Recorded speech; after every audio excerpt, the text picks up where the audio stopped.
Sorry I'm late. Did you forget to set your alarm clock? Hello. Hello. I don't have like awesome intros or anything. It's really simple. Sorry I'm late. I am always late. 5 minutes late. That's actually pretty good, Mara. Yeah, considering how late you've been for the streams when I run them. Although you've been early. You've been pretty early the past couple times. Yeah. So, but every other time I'm in the chat going, waiting for my co-host. Waiting for my co-host. I did really good. Only 5 minutes. I think that deserves some Batfleck abs.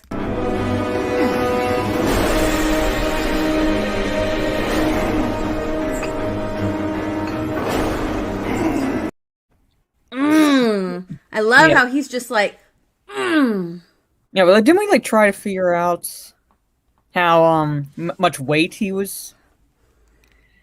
I remember we were watching it over and over again. We were trying to figure out how much weight he those he was put on. I don't care. He was I don't. You know, it's not real weight, because it's the cinema.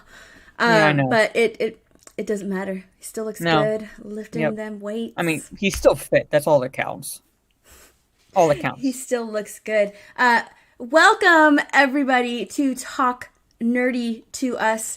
My name is Stephanie with My Nerdy Home. This is my new channel, and I really appreciate you guys being here, helping me with my watch time. Thank you, Mara. I know we typically do this on Mara's channel every week, but we agreed that we could do this on my channel. We kind of switch off every once in a while just so I can get some watch time, because I've been a part of this community for a while, and and I'm still not monetized. My main channel has over 6,000 subscribers, plenty of watch time, and yeah, YouTube has kind of, I don't know, put me on the back burner. So I went ahead and just threw in the towel and started a new channel. So I'm starting from scratch. It's been kind of hard waiting that year on YouTube, waiting to be monetized, seeing I'm so happy for everybody, seeing all of my friends be monetized on multiple different platforms, multiple different channels that they have, and I'm kind of just sitting there twiddling my fingers, happy for everybody, but really kind of waiting. But that's perfectly fine. I'm willing to start all over on this new channel, new year. Let's see if I can get it done. But yeah, that's why we're having it on my channel today. So thank YouTube you, Mara. Technically did monetize you, but fucked up on their end. So it's basically you have enough hours to be monetized twice on the other channel. I do. Yeah, so. I have enough hours to be monetized twice on my channel. They claim that they monetized me. However, I can't monetize any of my videos. I'm not monetized for super chats. Yeah, claim you're semi-bisexual so you can play that diversity card. I know. And I've talked to so many Team YouTube members and a lot of content creators who've tried to help me out, and I appreciate everyone's help. The large channels that have tried to help me out, and everybody, all the small channels, everybody who just supports and tries to help me out. But unfortunately, none of it worked. So I mean, I'm just gonna I'm starting all over, starting from scratch. And I think Ryan is in the chat. He shouted me out on Friday Night Tights, and Drunk 3PO also shouted out my new channel while he was live on his channel. So I was able to reach that 1,000 mark pretty quickly. But now it's time for some watch hours. Now it's time for some watch time. So that's where Mara is helping me out by doing our weekly stream, maybe a couple times a month on my channel. So anyways, thank you, Mara. Yeah, we're going to rotate. So if there will be times where 1 weekend a month roughly I won't be able to do it, so that way the stream can still happen and she can get the watch time pretty much. So we're gonna have it on her channel this week, maybe mine next week, and then we'll go from there. So yes. So let's say hi to the chat, Mara. Let's see who's here. At the very top, fucking lethal. God, you had to lead with that, didn't you? Hello, Lethal. Yeah. How are you today? Phil is also here as well. I like to say, even though this is before the stream starts, I bet both of you ladies look amazing. Hashtag Mara is queen. She has a little thank you to that comment underneath her cardigan right now. Maybe she'll show you a little bit later. Maybe. Maybe. But she definitely is queen under that cardigan. Lethal says, I want a super chat. Steph, I don't know. I don't know if I'll ever be able to get a super chat, to be quite honest. Maybe it won't even work on this channel. My expectations are low as far as YouTube is concerned. Corey Cochran, hi all. Hi Corey, thanks for being here. Studying in Brave Megaton. Fat tits are dope. Well, your fat tits are dope. They're beautiful. I love it. Look at that avatar. Look at that avatar. I know. Beautiful, stunning. I love it. Cue Ball is here. Hi, Cue Ball. And so is Biggles. Biggles was on Ryan's stream earlier. I was watching it. Couldn't be a part of it because I was sleeping. I've been working a lot this week. 12-hour days all week long.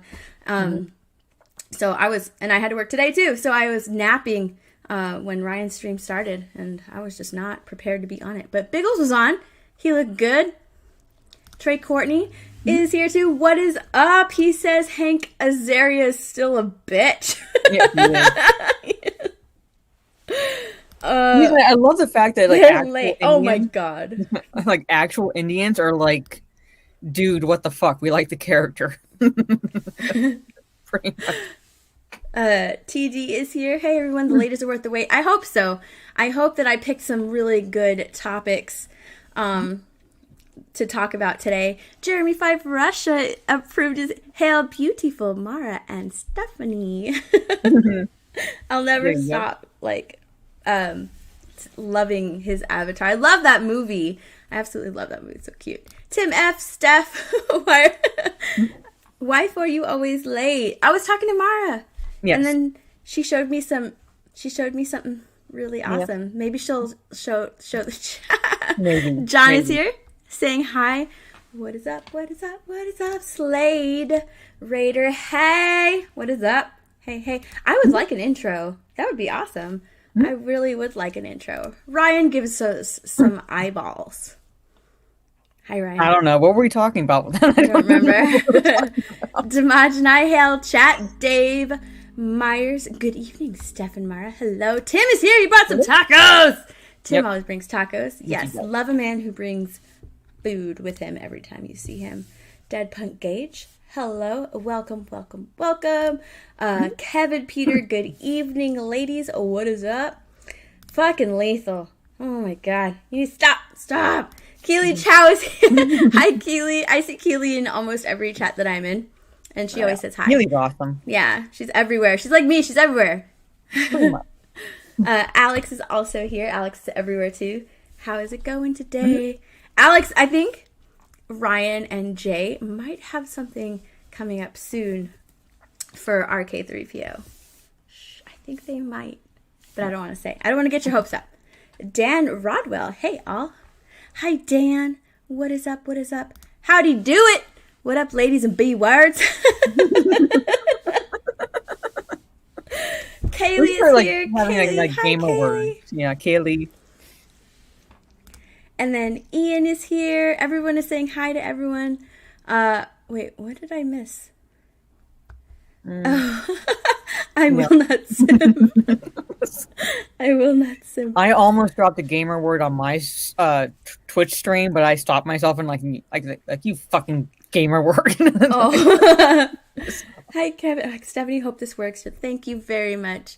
Well, if Steph is not mad with me, then I am poggers.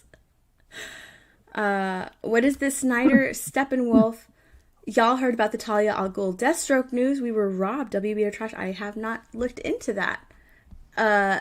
Tag me on Twitter. I want to see that. Extreme Oompa. Hello, beautiful ladies. Hello. And Nico Glock is here. Hi, Steph. And hi again, Mara. Nico. Yes. I heard you did something or gave something to Mara. That sounded weird. Yeah, I know. It doesn't get clipped. I didn't want to say anything, but you caught it.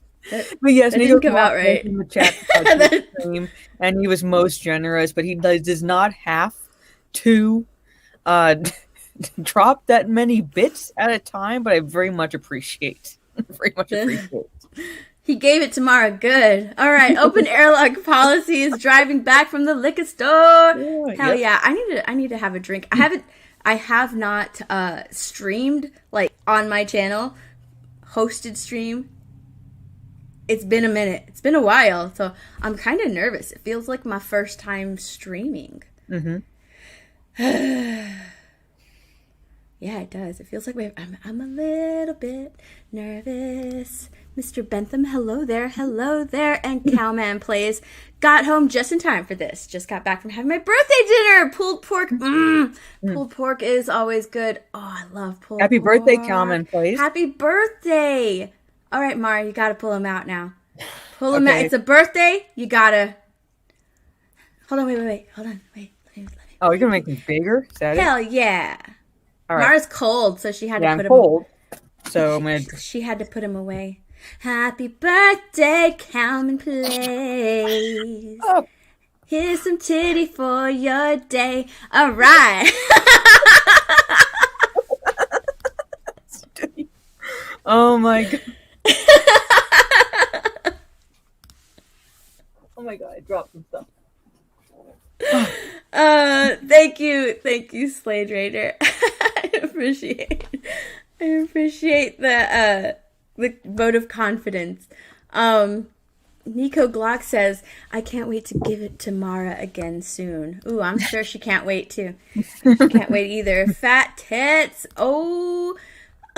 Yeah. Jiggle him. Boobs. Maybe later. Oh my god. Look at Nico. Come for the chat, stay for the teams. Homogenized like, well, damn, we got poggers. We got fat tits. That was awesome. I get it. Someone just put boobs in the chat. Johnny, what is this? That's the birthday greeting we all should be lucky enough to get. Well, if your birthday birthday falls during the week and you let us know every Saturday, then I don't know, I got a Playboy Bunny suit, so either or. Oh, well, there you go. Don't you have another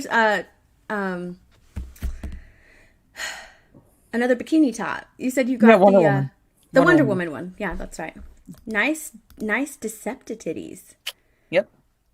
Steph skipped my message. I saw that. I saw it, Steph. Oh, nope, that's not it. That's woof. Woof. Steph, we poggers. We gotta talk later. But we poggers. Me next. I don't know about that. I don't know, but I have a t-shirt on and a hoodie. It's cold. Oh my god. I have a t-shirt on and a hoodie because I was wearing another shirt that I thought earlier that I thought was a little too revealing, so I put my hoodie on. Yep.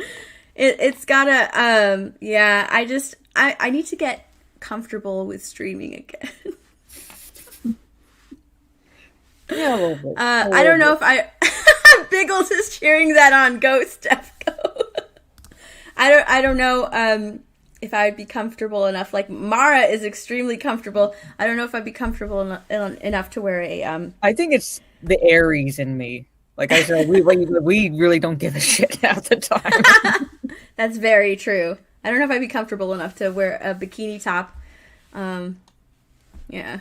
I just need to get a new chair so I can raise myself up so I'm not having to stand each time to show the lovely chat. Mm-hmm. She can just be sitting with them titties out. Maybe do a shoulder dance. I don't know, but Demogenize, like, do it. Do it. Let them girls breathe. She'll get taken down. Bikini top Steph. Biggle says he'll do it too. Hi, Subhuman. Yeah. How are you? Oh, okay. Oh, Kevin Peter says, "Oh wait, I think it's my birthday and I forgot. More titties, please." Tim F says, "Tits out for Harambe." Okay, here I'll stand up real fast. Once more. Here you go. Harambe. And for in honor of Harambe and Kevin Peter.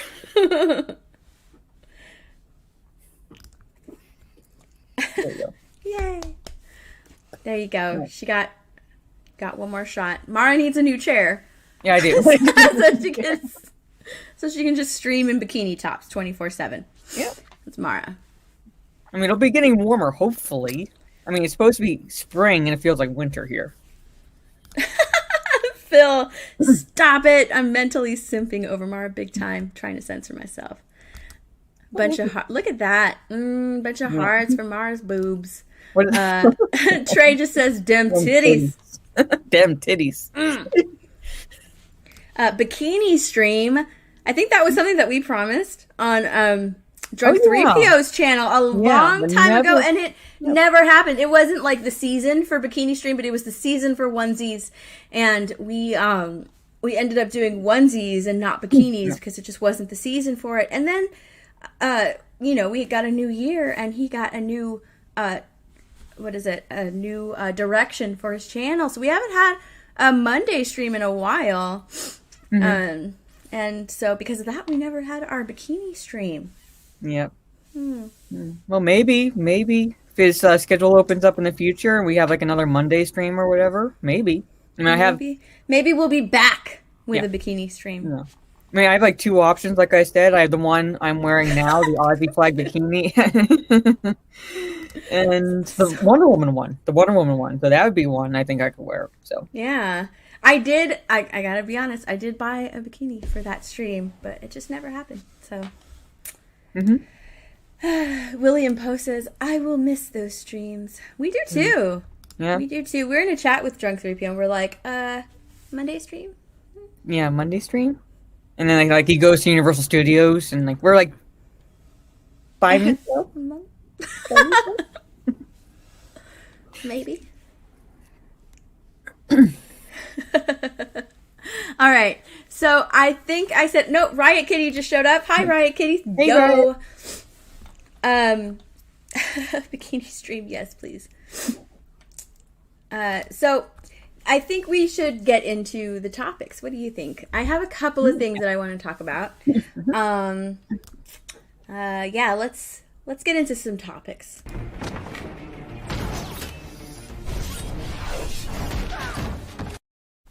All right. The first thing, let's just quickly, because we are talking about Drunk 3PO. Let's talk about what happened to Drunk 3PO. So let me go ahead and share my screen. Jay is so awesome. Share. I don't need to share. The people who did that are such assholes. They really are.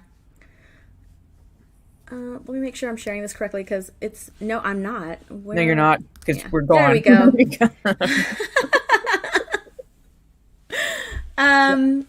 So Jay's Teespring store got taken down because of some fucking losers on Twitter who hate Gina Carano, hate anything that surrounds Gina Carano, and hates anything that has to do with Gina Carano, because unfortunately for these people, they really don't have lives of their own, so they kind of have to live to destroy the lives of others. That's pretty much what they live for, day after day in and day out. They live to destroy because they're fucking bored with their own lives. They don't really have much to do. I don't know, maybe get a job, keeps me busy 12 hours a day, but... No, they have to be a victim, and to do that, they have to be on like government assistance or something like that to, like, you know, prove their victim status. Or sponge off of mommy and daddy. Which is more likely the case. They are sponging off of mommy and daddy, because why work for things anymore? That's hard. That's hard. Yeah. Like it's like that Jack from Will and Grace. It's just so hard. That's what they look like. It's just so hard. And I want to be what is that, Karen? Just slapping him across the side of the face. So they got his store taken down, which is fucking bullshit. Jesus, I lost the tab. There we go. I have multiple tabs open. How many? Like, do you more than Ryan? Not Ryan. It's not Ryan level of tabs, but it's a lot of tabs for me. YouTuber Drunk 3PO has reported that his line of Welcome to the Rebellion shirts made to support actress Gina Carano following her firing from Disney and Lucasfilm is no longer available to purchase on Teespring after running afoul of an unspecified site policy. And that is very true. It got removed. Now, site policy. And they say unspecified. Unspecified. Yeah.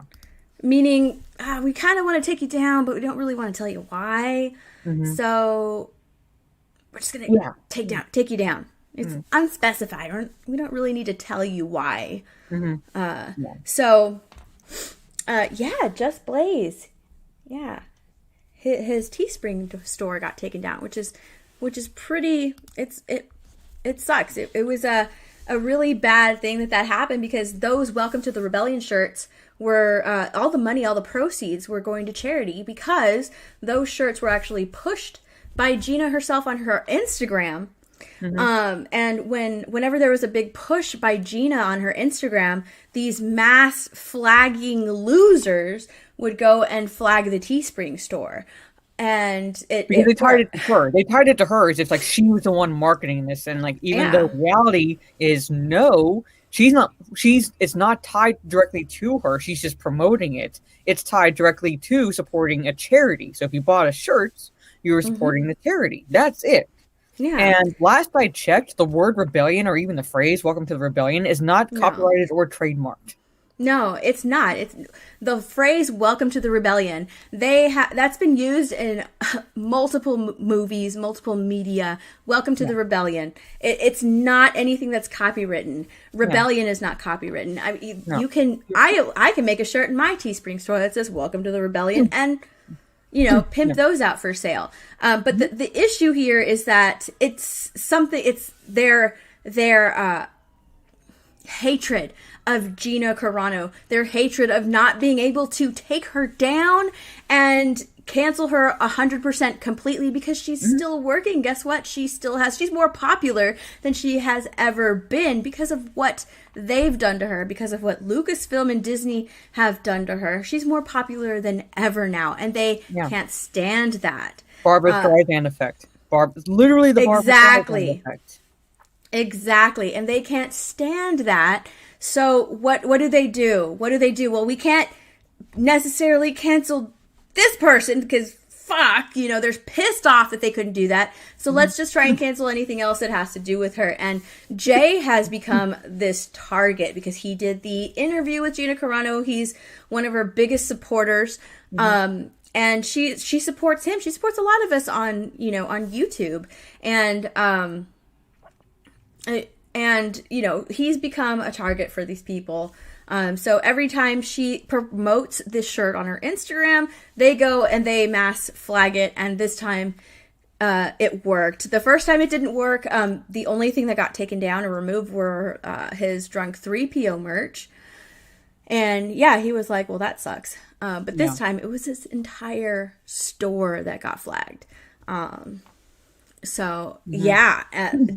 that is exactly right. What's messed up is that the Teespring store still has money from the sales, which Drunk can't access at the moment. That is very true. They can't access it. And I know that I was listening to Geeky Pixie on Ryan's member stream earlier, and she was saying that she had purchased a couple of Welcome to the Rebellion shirts, like before the site got taken down. Her order has actually been canceled because his store is no longer there. They canceled her order. They're not going to fulfill it because of what happened. So that really sucks. That really, really sucks, especially since the proceeds were going to charity.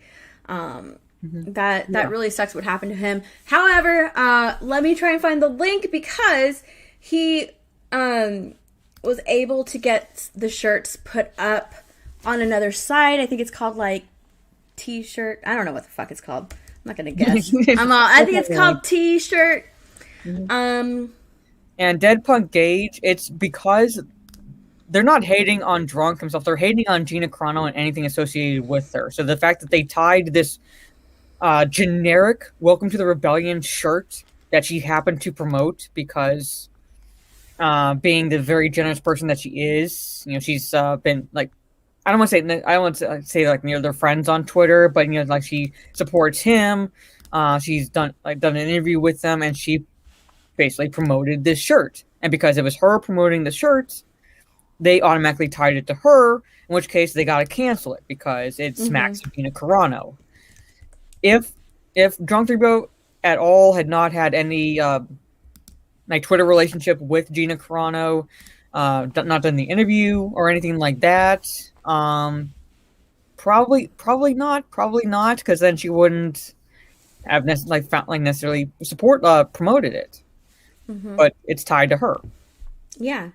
And so she's promoted a ton of stuff on her Instagram. She's promoted Friday Night Tights. She's promoted some streams that Jay's been doing. She promoted Ryan. You know, she's been really nice to Ryan. And Ryan's pretty edgy. He's pretty rough around the corners, rough around the edges. And he's already, on these people's shit list because of Pedro Pascal. Yeah, pretty much. Yeah. So it's pretty easy for them to go after Ryan, but I mean, Ryan, he takes it in stride. He's just like, whatever, I don't fucking care.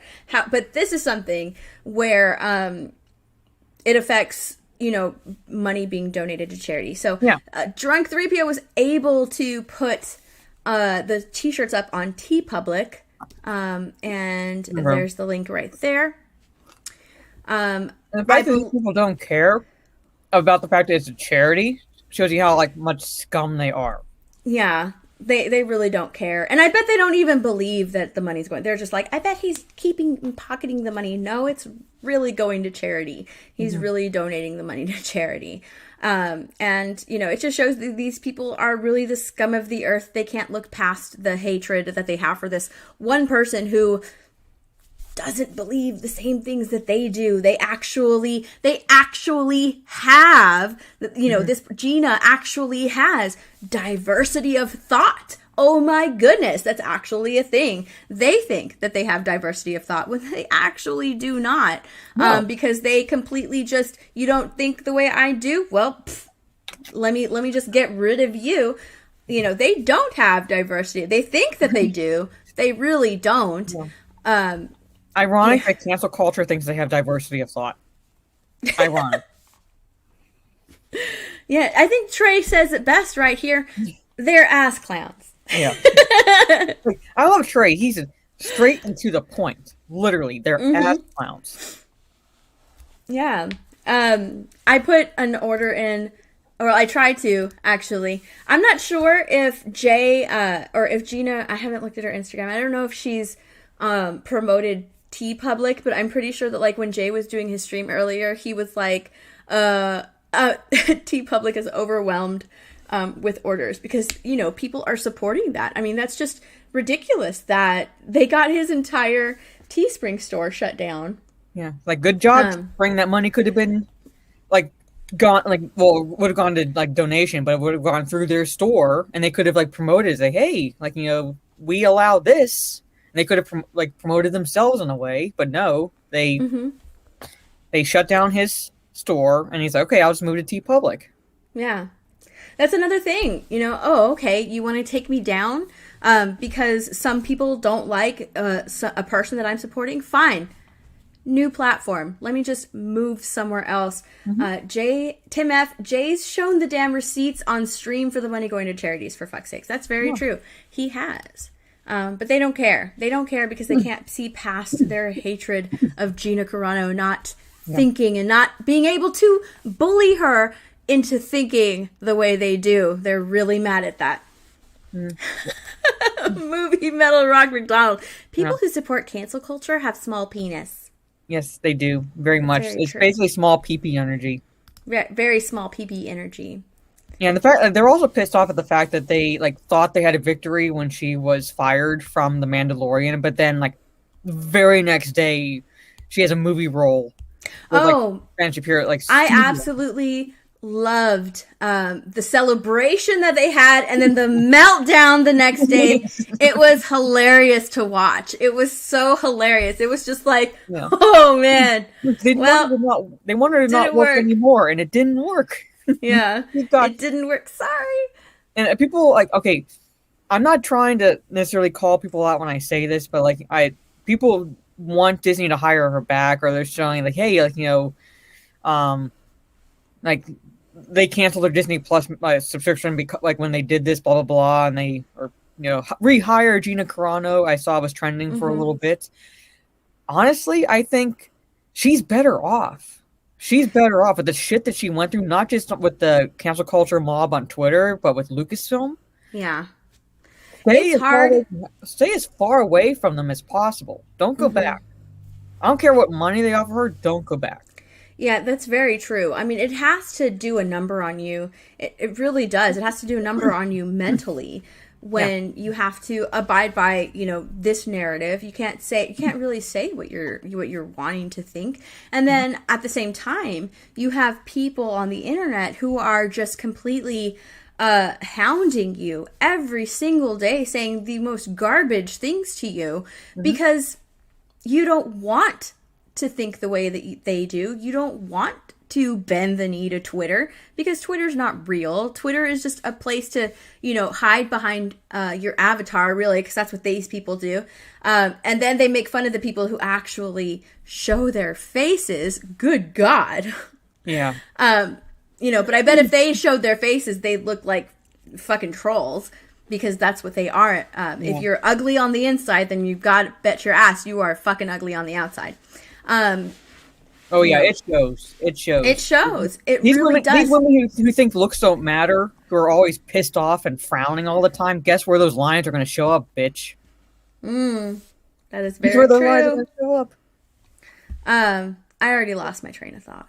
I know. What was I saying? But basically, I think, it's really, the stupid for them to take down the whole store, whole, John 3PO store, and it's just, they fucked themselves over. They literally fucked themselves over because, like I said, they could have promoted it.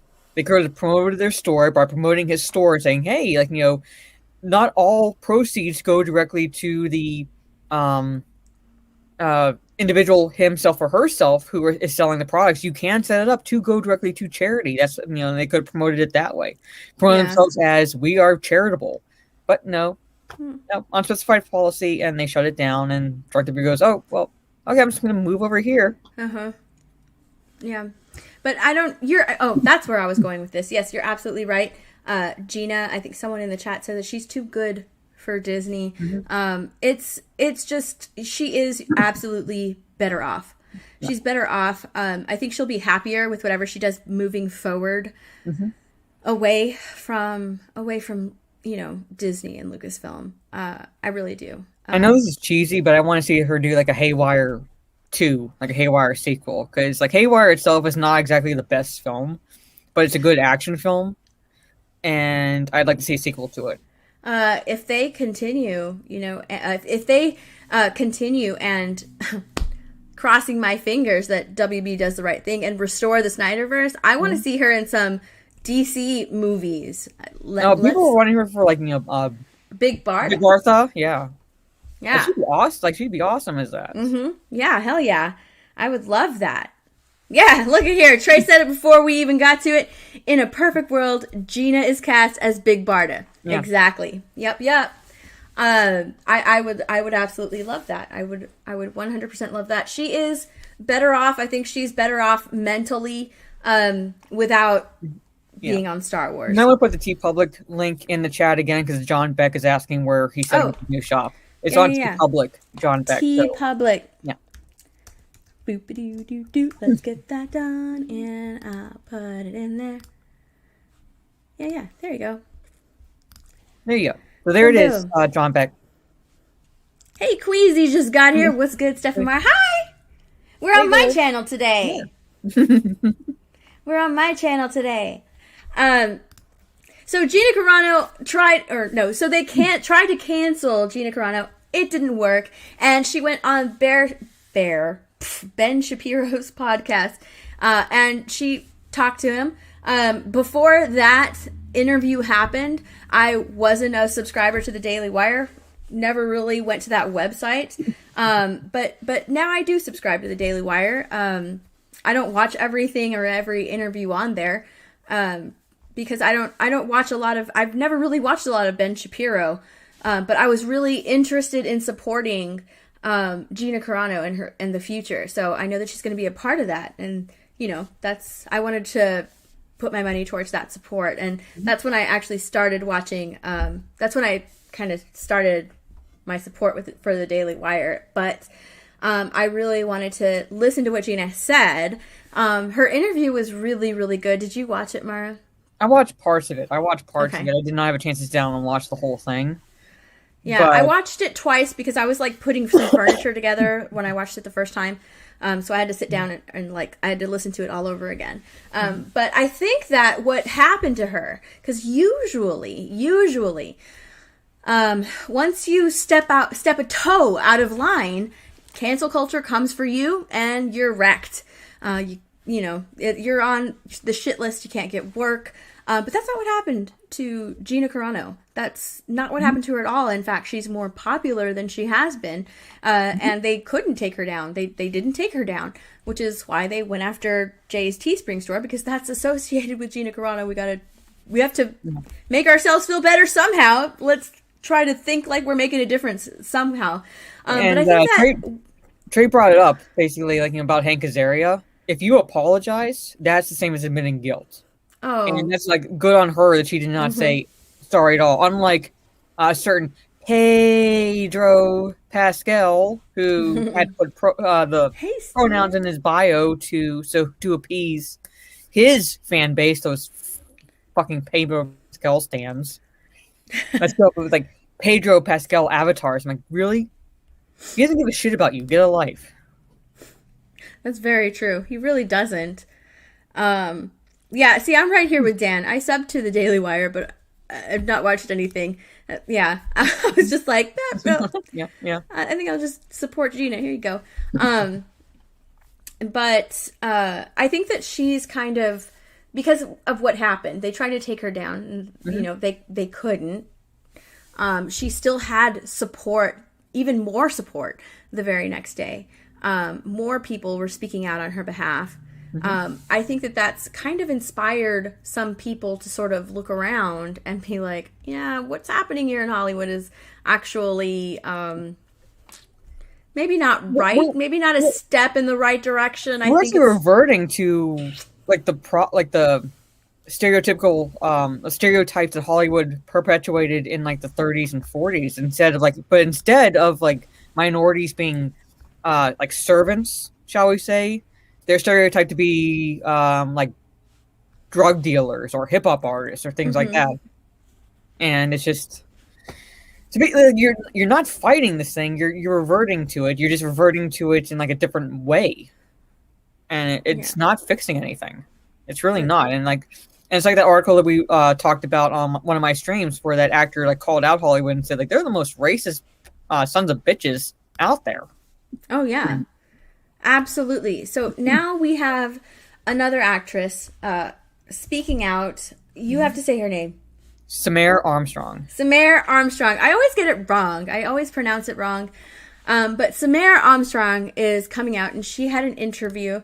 And what she had to say was actually, it was really good. It really resonated with a lot of people in Hollywood who pretty much, I think, Cameron Pasha on one of his interviews that he was doing, or maybe it was just a stream, I don't remember, was saying that a lot of people in Hollywood actually do think this way. They just really can't say anything because the, cancel culture, Twitter is not real life mob will come for you, which is fucking stupid. It's so stupid because actual people in the world don't give a fuck about any of this. They don't care.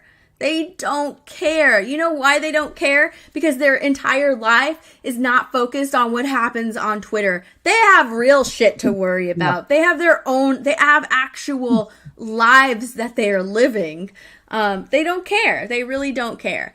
And especially after like 2020, like the last thing on their minds is what some minority Twitter outrage mob is complaining about.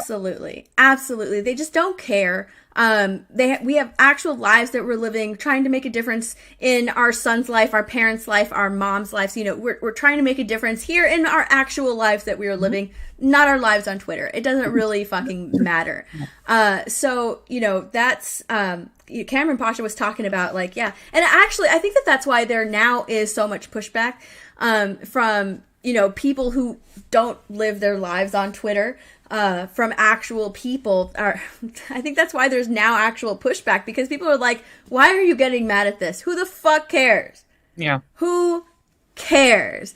Eventually the pendulum does start to swing back, and I'm not necessarily saying that we're definitely seeing it swing back, but this is a step in the process of it going back, because now you have the actors and actresses coming out and saying, like this is stupid. Why are you complaining about this? Why do you care? There used to be forgiveness, actual forgiveness in the world, and there's not anymore. And these these people on Twitter who live, in their little Twitter chamber are Slade Raider. He has to go. My time is up. Gotta go. Take care, people. Later, Steph and Mara. Bye. Have a good night. So these people who really have no lives and who live in their little bubble on Twitter, who think that they're making a difference on Twitter, they're actually taking to the streets and thinking they're mixing up actual life with Twitter life, and they are, being recorded by people who are going, what is this? They look like weirdos in real life. We saw that on the Full Aussie last week with that one chick in Australia who was just screaming at these vets. You remember that video? Oh yeah. The woman who looks like she ate Amy Schumer. Yes, like I guarantee you she's a Twitter person, and she thought that so many people were going to stand behind her because that's what she's used to on Twitter. Probably so many people in her little echo chamber stand behind her. Yeah, girl, you're right. 100%. Nobody did. No. Everybody looked at her like she was fucking crazy, because these people are fucking crazy. They don't live in reality. They really don't. They don't. And she called a Jewish man a Nazi. He's like, I'm a Nazi. Yeah, she's like, you're a Nazi. He's just like, I'm Jewish. It doesn't matter. It doesn't matter. You don't agree with what she has to say. Therefore, you a Nazi. Yeah.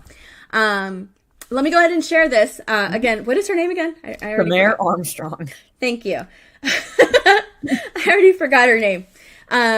She did this video. She answered this question. And I think that she has some really interesting thoughts. So we're going to watch this. Let me make it bigger.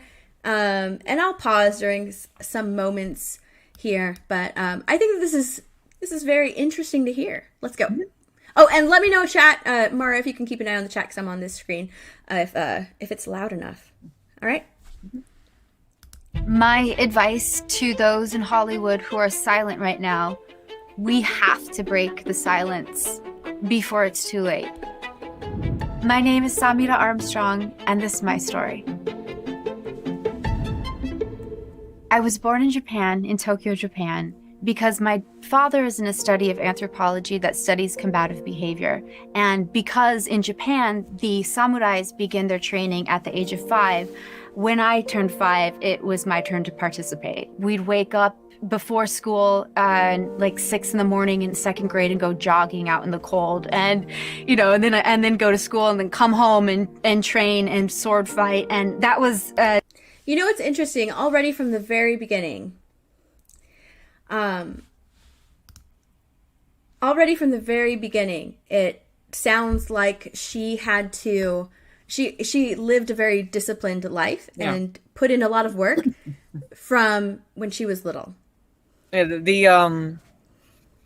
like Asian culture in general, but like Japanese culture is very disciplined. Like basically kids, when they're born, their parents have already set up their life path just about.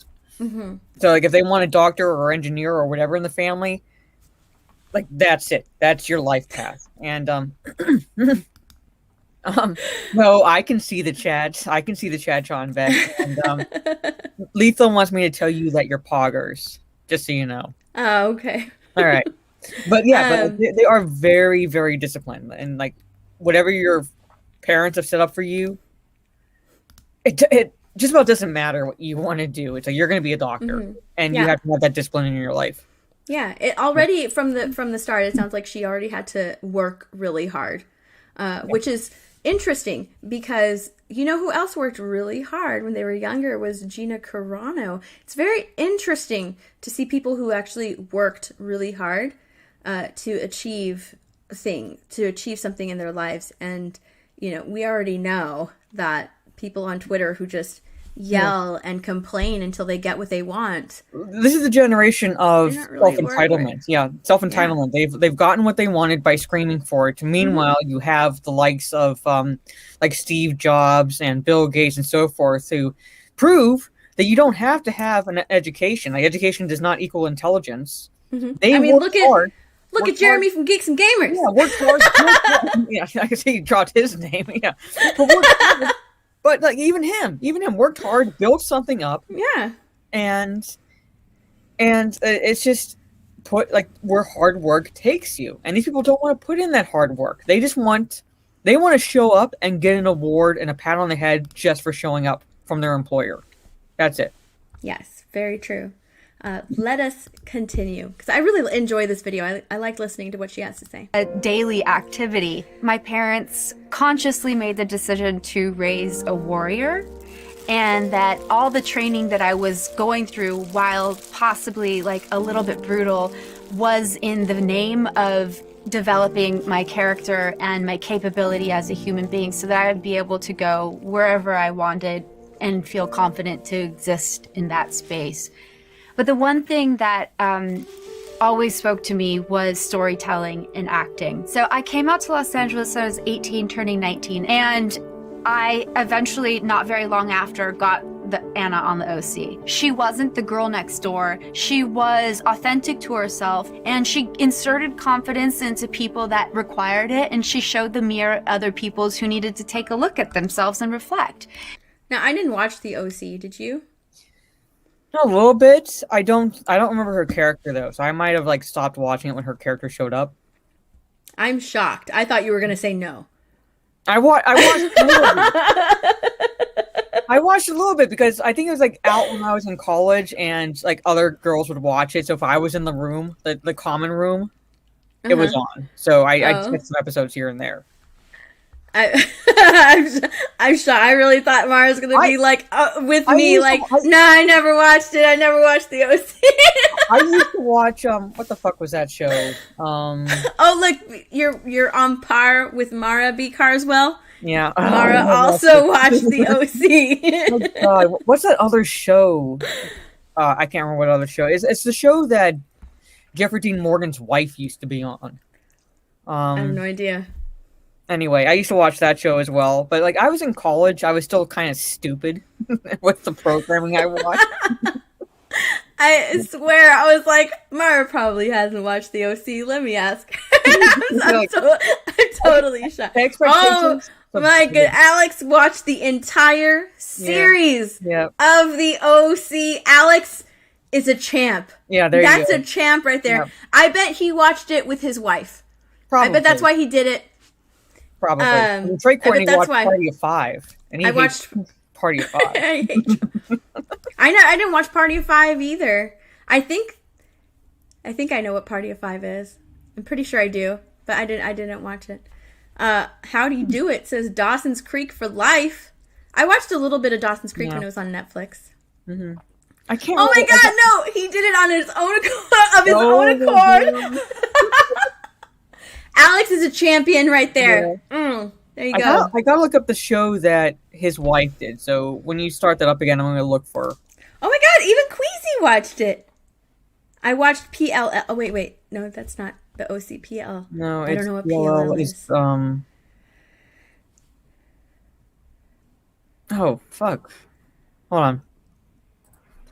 Party of Five with Jennifer Love Hewitt had. Yeah, okay. It was. I don't know what PLL is. What's PLL? TD got it. Plot twist. Alex watched it without his wife. That's true. One Tree Hill was the show that she used to be on. Oh. I watched that show a little bit. Pretty Little Liars. See, I don't watch that show either. I did not watch Pretty Little Liars. Very Hey, you watch what you like. Yeah. Watch what you watch. That's totally fine. Everybody has their shows that they watch.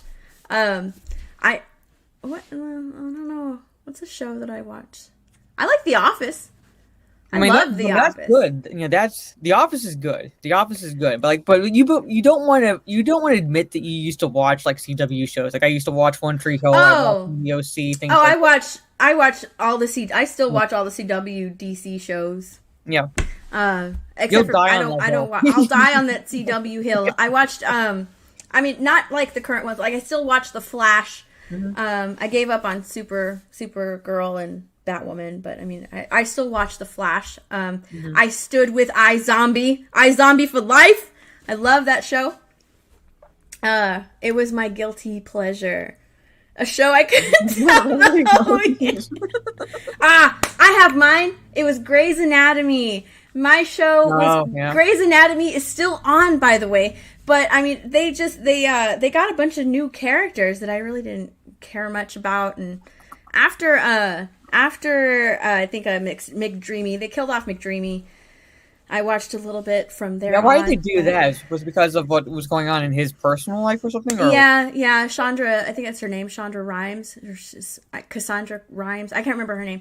But yeah, they had an argument. He didn't want to be a part of the show anymore. And she has a policy where like she doesn't put up with drama since the whole Katherine Heigl and then the other dude situation. So she just was like, no more drama. If you cause any drama, you're just going to get written off. Doesn't matter who you are. And yeah, I mean, he's one of the lead characters. And they just started killing off all my favorite people on that show. So I just stopped watching it. And yes. Causing a lot of drama, I see. I did watch Arrow. I did. Yeah. Okay, let's keep going. We got sidetracked. Yeah, well, there you go. Yep. Let's keep going. And that was awesome to me. Over the last 6 years, I've heard nonstop, they're not looking for white. It's going to diverse. They liked you, but you're white. And, you know, I kept that to myself in silence because on the one hand, it's like, hooray, like, great, diversity is finally here. Oscars were so white for decades, you know? But the pendulum has swung so far. I completely agree. And just because, see, this is the problem. You know, just because I hate the way she says, like, what they were telling her. No, you're too white, or they liked you, but you're white. And she had to keep that to herself. Like, imagine they were saying that to, like, we like you, but you're black. We like you, but you're Hispanic. Like, yeah, they would get roasted to hell. But there you go. Yeah, it's just sad that she had to keep that to herself. You know, just because the fact that she had to keep it to herself is kind of sad. And yeah, I know, I realize that she says in this interview, like, well, that's great. You know, yes, more diversity. That doesn't make her feeling the way she does less important. You know? So that's what's sad is like now they're kind of saying like, oh, you feel bad because they're looking for more diversity? Yeah. You're racist. Let's label you. You should automatically support this. Which, I mean, yeah, everybody's, of course you're going to support diversity, but that doesn't necessarily mean that what you're feeling shouldn't count, you know? Yeah. It doesn't make anything that you're feeling less important than how, you know, other people are feeling or the agenda. So,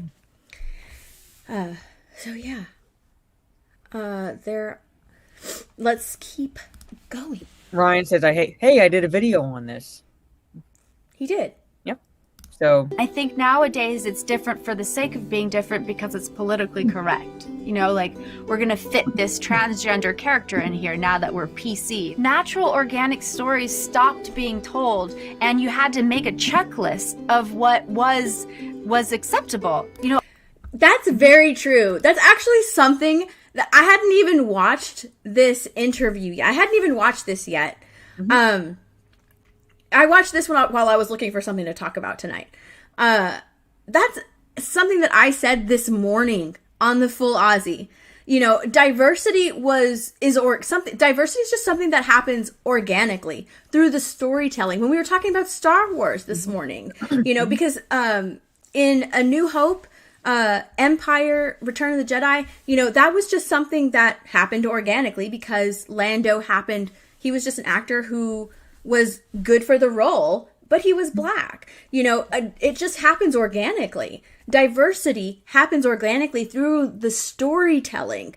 But now, she's absolutely right. It has become just a checklist. We need to cast 3 black actors. So let's make these 3 roles for black people. Or we need to cast 2 Latinos. Let's make 2 Latino roles. It doesn't matter. Diversity, when you're talking about like in Star Wars, diversity is more than skin deep. It's like diversity of thoughts, ideas, dreams, hopes, and so forth. It's like diversity of political beliefs, moral compasses, things like that. But diversity to these people is skin color, gender, and sexuality. Mm-hmm. That's all it's become about. Yeah. That's all it's become about. There's absolutely no organic diversity through the storytelling anymore because the story doesn't matter anymore. The story does not come first. The story is written around the diversity, which is why it is so incredibly apparent in the media that we consume today, because the story is just written around the diversity that they've already put forth, the roles that they've already chosen to cast, the people that they've already chosen to be, or not the people, but like, the diverse check marks that they've decided to hit in whatever they're creating.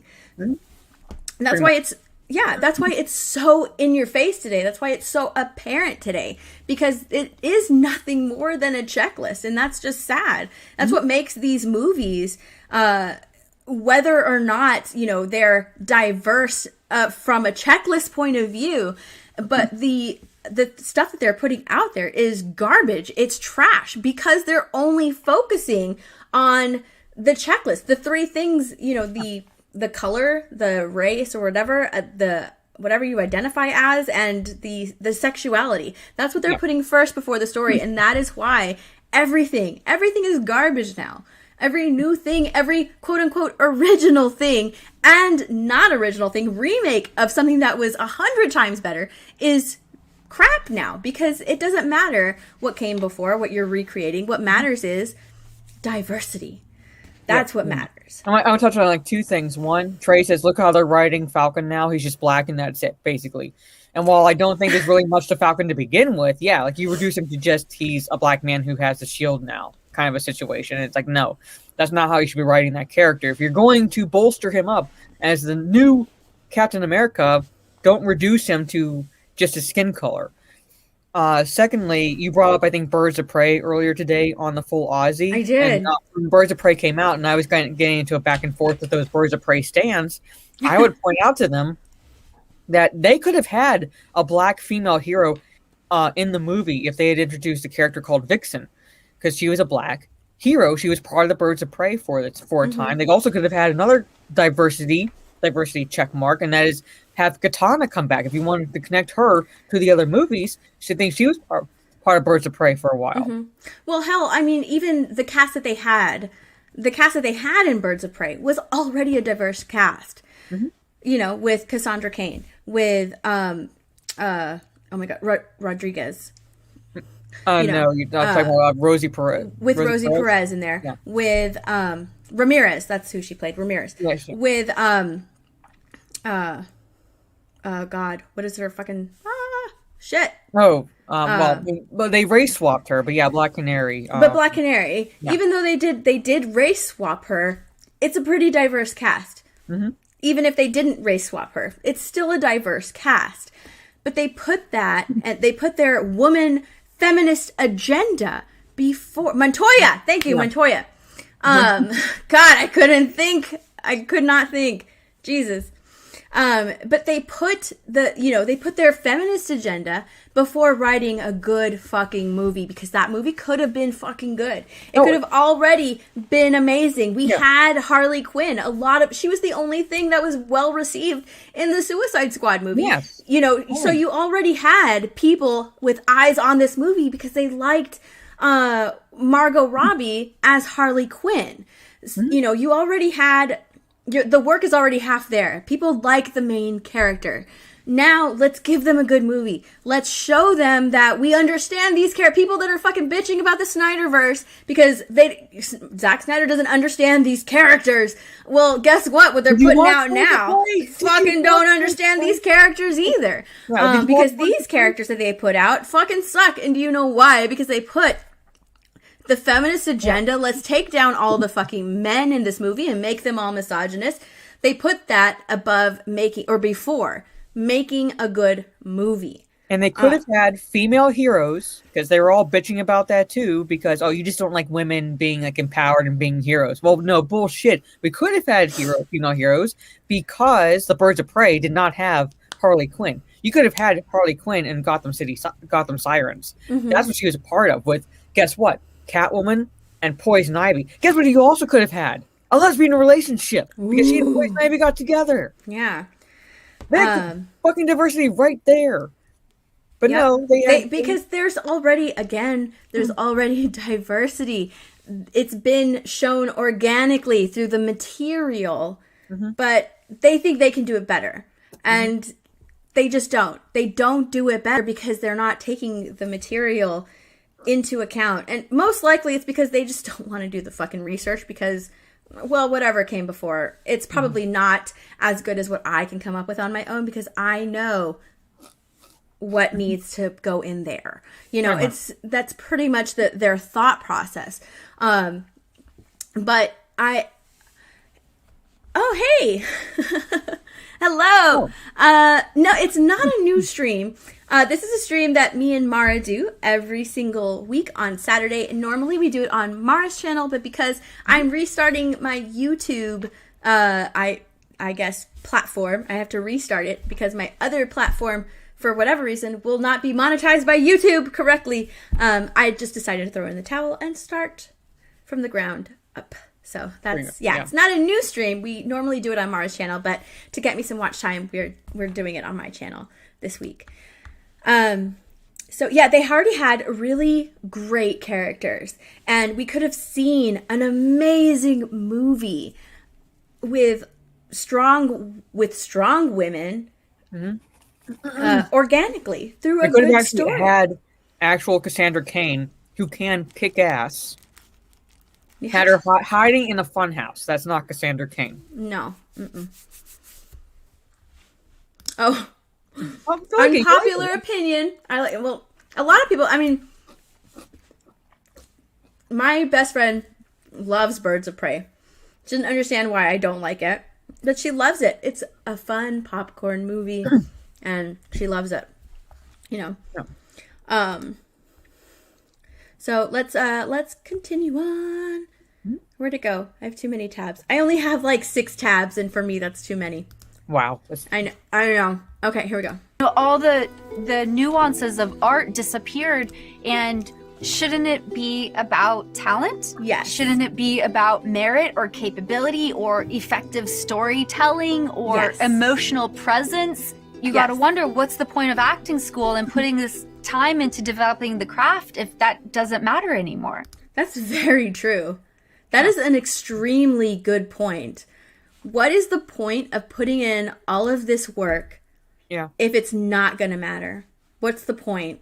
If they're only going to look at me and, see me for my skin color, if they're only going to look at me and just see me for whoever I have sex with, what's the point? What is the point in going to acting school and perfecting my craft, perfecting acting, when it doesn't really matter anymore? Yeah. What's the point of it? That's extremely true. In this case, like, everyone who went to Hollywood and had to work as a waiter and waitress should get hired now.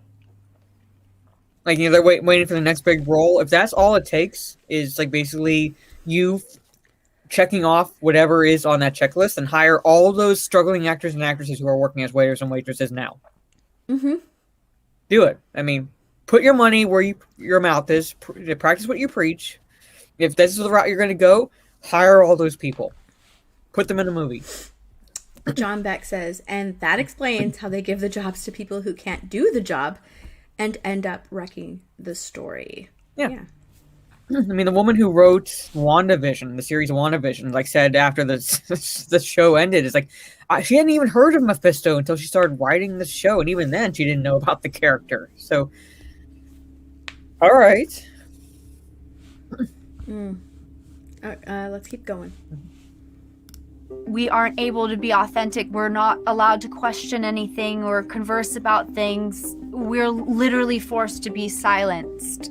If you don't emulate what they expect you to, you are a racist, a bigot, you have privilege so you'll never understand. We're talking about this authoritarian dictatorship of how things should operate. And we're existing within that in Hollywood. It's like these quotas need to be met, and that's a story. That's acceptable. We can't be canceled. That's very true. A lot of times the story sucks, but you know what? It's safe. yeah.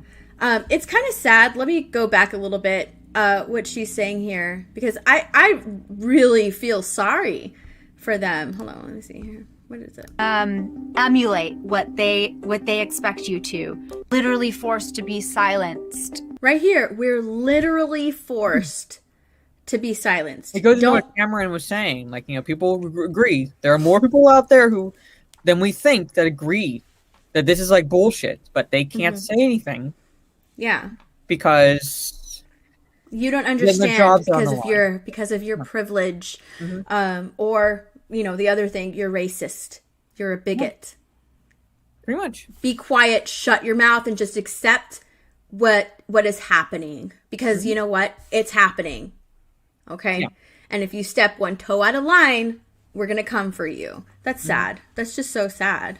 And she's absolutely right. It is very authoritarian. If you don't emulate what they expect you to, you are a racist, a bigot, you have privilege so you'll never understand. We're talking about this authoritarian dictatorship of how things should operate. I really don't. Oh, let me. And I don't like where I paused her face. I hate that they say like, oh, you have privilege so you'll never understand, as if the color of your skin that you were born with just straight up gives you automatic privilege. Because let me tell you something, there are a lot of people who are white who don't lead the greatest lives. No. Where's the privilege there? Look up any historical photographs of sharecroppers. Like, there's just as many white people as there were black people. And, like, where was their privilege? Basically, like, living day to day, hoping that they earned enough from whatever crops they produced to feed their families. Oh, my God. Where's their privilege? Yeah, I was going to say K19 Fox is in the chat. 19K Fox is here! Hi, Fox! Yep. Cheers. I don't have a drink. I Yeah, just have my tea. Either. Sorry. I just have my Bill Miller's tea. That's all I have. Fox! Yeah, it's... Yeah, they look at your skin color and it's like automatically you're privileged or automatically you're a victim. Pretty much. And they want to call us racist. I know. Okay. That's the ridiculous thing. The hypocrisy that's there. You know, the hypocrisy behind it. That's the most ridiculous thing. Fuck this. Yes, absolutely. Rich Hollywood liberals, privilege is a problem. Get the fuck out of here with Chelsea Handler being like, we need reparations. Bitch, empty your fucking bank account and give some people reparations that you think that they need so much. I mean, just come the fuck on. Like, privilege is a problem.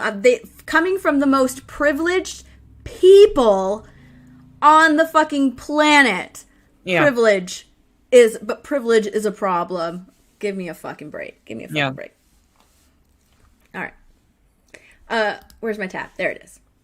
We're existing within that in Hollywood. It's like these quotas need to be met, and that's a story. That's acceptable. We can't be canceled. But the reality is, like, you're cutting people off left and right, and there is no actual life and natural creation in this story at all. Like, what are we feeding our society when we're creating narratives like this? But there's this expectation. You're feeding society the narrative that it's okay. It's 100% absolutely positively okay to call somebody a racist, a bigot, a Nazi if they don't go with the diversity of thought that you think that you have. That's what they're teaching society right now, and that's why society's all fucked up. God. Mm-hmm. That you're supposed to show up to these places and get in. And it's all pretend too, which is what's sad.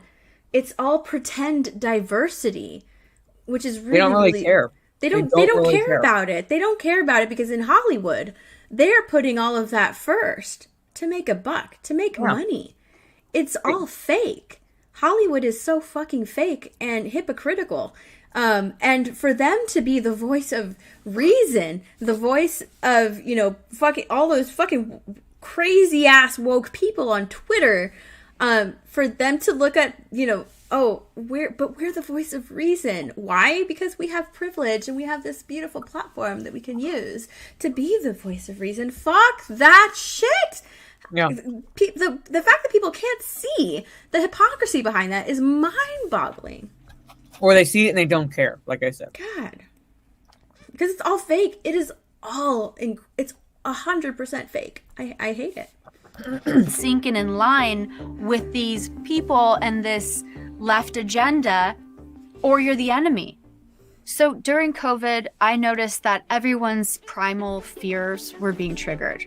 And I started on social media seeing this story of persecution of Black people in our country. And I was like, how did I miss this? Like, this was supposed to be existing this whole time. Was I not listening? And I was reactive. And I think my primal fear was tapped into feeling like I missed something, right? I want to help. I want to be a part of. I want to support. That it is true. There's not a lot of Black people in my industry. Why is that? Is it because of systemic racism? And you start sort of questioning things through a narrative that's being thrown at you through social media. And you become on this hamster wheel, right? And it's post a Black square. Don't post a Black square. You should have posted with this. Do you use this hashtag? Don't use this hashtag. And usually like, I just want to do the right thing, and you get into this mania of like showing up at the march and then, wait, we shouldn't be there because of COVID. And then, but you don't care. You're supposed to be silent. As a white person, you don't say anything. You just listen. And there was this moment where I signed my name onto a change.org petition to get someone out of prison who had no idea what they had done. I didn't know the evidence. I didn't look into any of his history or story. And I wrote my name to get him out. And I was like, this is not right. There's no thinking going on. And none of it made sense. But it was enough for me to question the narrative. And once I started looking outside and seeing the destruction, and now this whole defund the police movement, like the people that are hurting the most are the same people that you pretend to be caring for. Black communities, minority communities, they're the ones who are now getting the policemen and women ripped out of there by cutting the funding of their departments. Like, the crime is going up. Do you actually care what's going on? Our streets are on fire. Why isn't anyone saying anything? And I kept looking around, waiting for someone to be like, hey, this is weird, guys. Let's just take a moment. And no one was. And I felt like I had to do it. Good on her. Mm-hmm. Yeah. Good on her. I like that she used the analogy of being on a hamster wheel, because that's pretty much how it is. The way she was just like, being on that hamster wheel and everything moving so fast. Post a Black square. Don't post a Black square. Sign this petition. Don't say. And she finally looked up and was kind of like, hold on.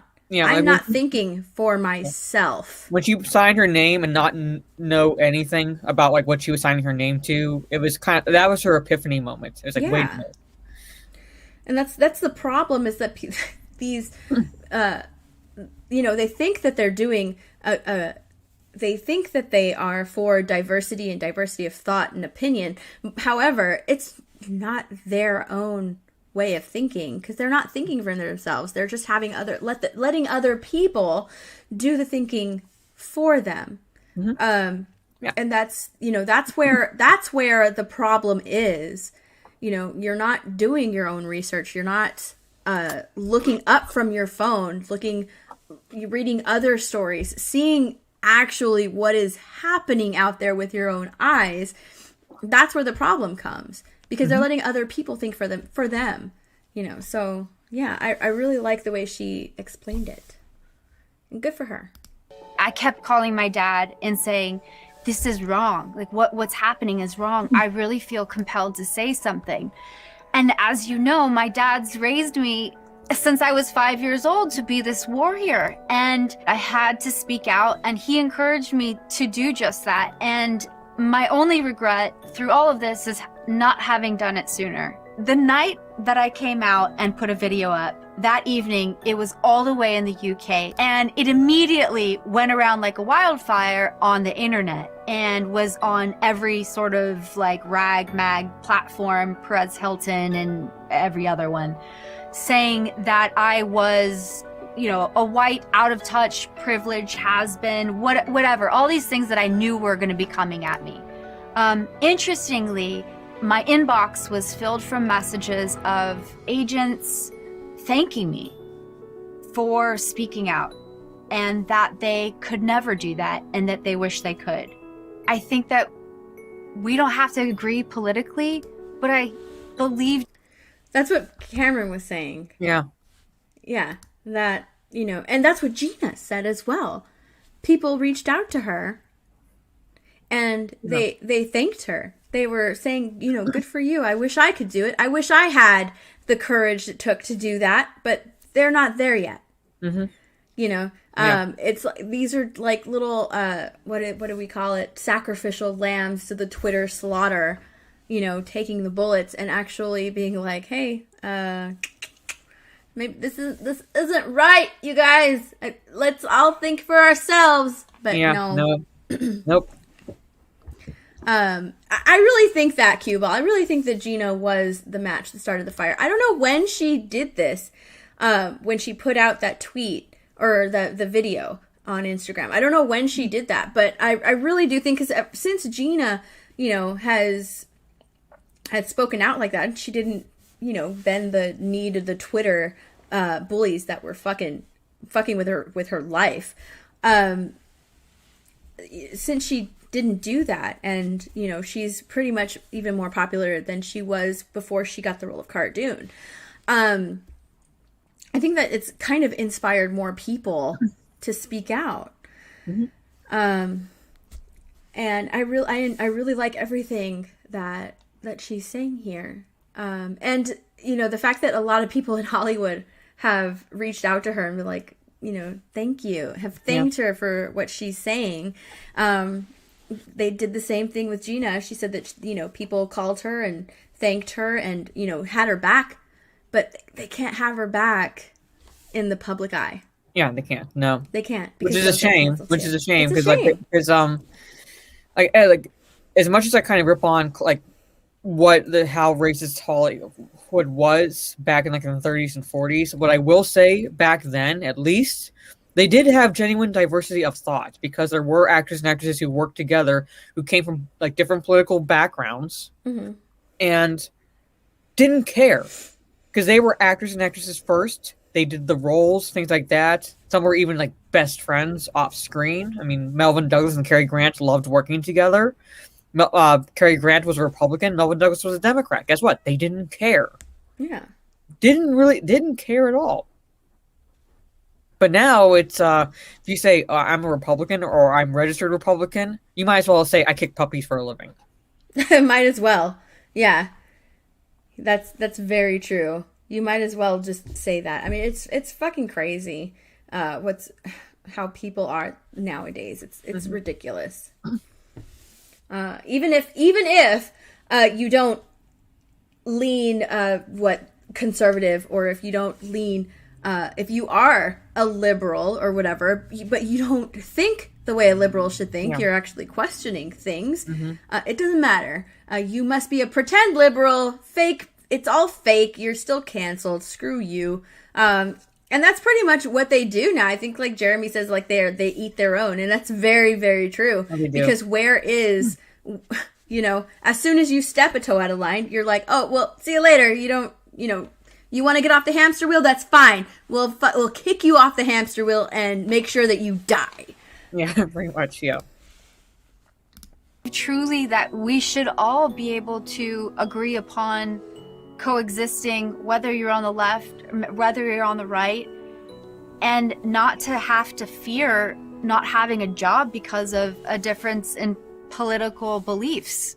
I think the most important thing is there's a voice within us that helps us navigate right from wrong. And right now we're being forced to listen to voices outside of us. So what your manager says, or what your agent says, or what your fear says about if you were to speak out, what would happen. But inside you know what's right and what's true. And it's not because a bunch of people agreed upon it being right or true. And I think more than anything, that's the voice that we have to start listening to and allowing to come out of you. You probably feel it like you. So I'm going to stop right there. That's it's called a conscience. But, you know, for me at least, you know, the voice that's in my head are the voice of my parents because they raised me. You know, even though and it's also, you know, the voices of people that I found inspiring throughout my life, like my music teacher. He was incredibly inspiring to me. One of my math teachers that I had, she was my math teacher, but I mean, I absolutely loved her. My cheerleading instructor, I absolutely loved her too. So it's all of these voices coming together, and the way I was raised that are in my voices that actually made me, you know, the person that I am today, and who instilled all of these values in me that I was taught throughout my life. And, you know, people are just not being the person that they were brought up to be. And instead they're listening and letting other people tell them who they should be. Mm-hmm. Yeah. Pretty much. And CJ says that he has a ton of voices in his head. Yeah. Well, it's a party in there, so it's a party. And David L hears dead people. Well, I mean, have you been on Twitter? Lot. Oh my god. And honestly letting people do. I'm not gonna say like I completely and totally. Well, I judge these people because they're fucking crazy and they think that Twitter is real life when it's not. But they're really, you know, doing a disservice to the parents that raised them and instilled them with, you know, values and beliefs and things like that for not fucking using the brain that their mom put in the effort to, you know, create inside of her body. That they're not using the brain that they have inside their head. They're letting other people tell them what is right, what is wrong, what to think, how to think, who to listen to, who to watch, who to vote for, they're just letting people do their thinking for them. They need to start, wake up, just wake the fuck up and think for yourself. Use the brain that you have been given. But they don't want to because it's hard work. It's hard work. To actually have to use it is hard work. Lethal says, been lurking, but I gotta go now. Steph is dank. Bye, Lethal. Yeah. Mwah. Oh, wait, hold on. Wait, I have to do it like he does. Mwah. Oh, look, CJ says, Lethal, don't leave me.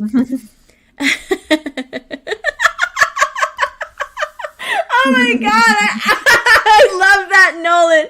Years of academy training wasted. I'm like, yeah. Oh man, I love that. Okay, video is almost over. It's almost over. Hold on. You're the only one. You probably feel like you're in isolation. I felt that way for years. I thought I was the only conservative in Hollywood. And having spoken out, I've got this amazing group of people around me now who share my values and beliefs and think the same way. And I am not alone. I'm not alone in the slightest. My advice to those in Hollywood who are silent right now, we have to break the silence before it's too late. Yeah, she's absolutely 100% correct. The time is now, especially if Hollywood wants to recover from COVID and everything being closed, if they want the theaters to be successful, if they want to make money if from the movies that release, then yeah, they really need to look up and see what they're putting out there, and actually seeing that people, real people, not fucking Twitter, real actual people, either like or don't like what they're putting out. And right now, the majority of people who actually, not the Twitter people, because the Twitter people don't really spend any money on anything. Granted, I'm on Twitter a lot, and I put my opinions out there on Twitter, things that I like on Twitter, but I don't go and harass fucking people on Twitter every single day like it's a goal. Like it's my goal to get blocked by Gina Carano. You know, I don't like some of these people on Twitter. Oh yeah, they took that as a badge of honor. Like, it was like a badge of it was a badge of honor. Yes, I got blocked. I harassed this person enough. I wasted my time, because that's a fucking waste of time. Yeah. That Twitter's already kind of like I have it open while I'm because I work from home, so I have 3 screens in front of me, which is why I wear blue light glasses, because I'm looking at screens 12 hours a day, plus, you know, I mod, so I'm constantly just looking at a screen, and I already suffer from headaches, so I need these blue light glasses. You know, so I'm looking at Twitter while I'm working, and you know, the people that spend all day on Twitter, it's amazing to me how they can like just how they have that kind of time.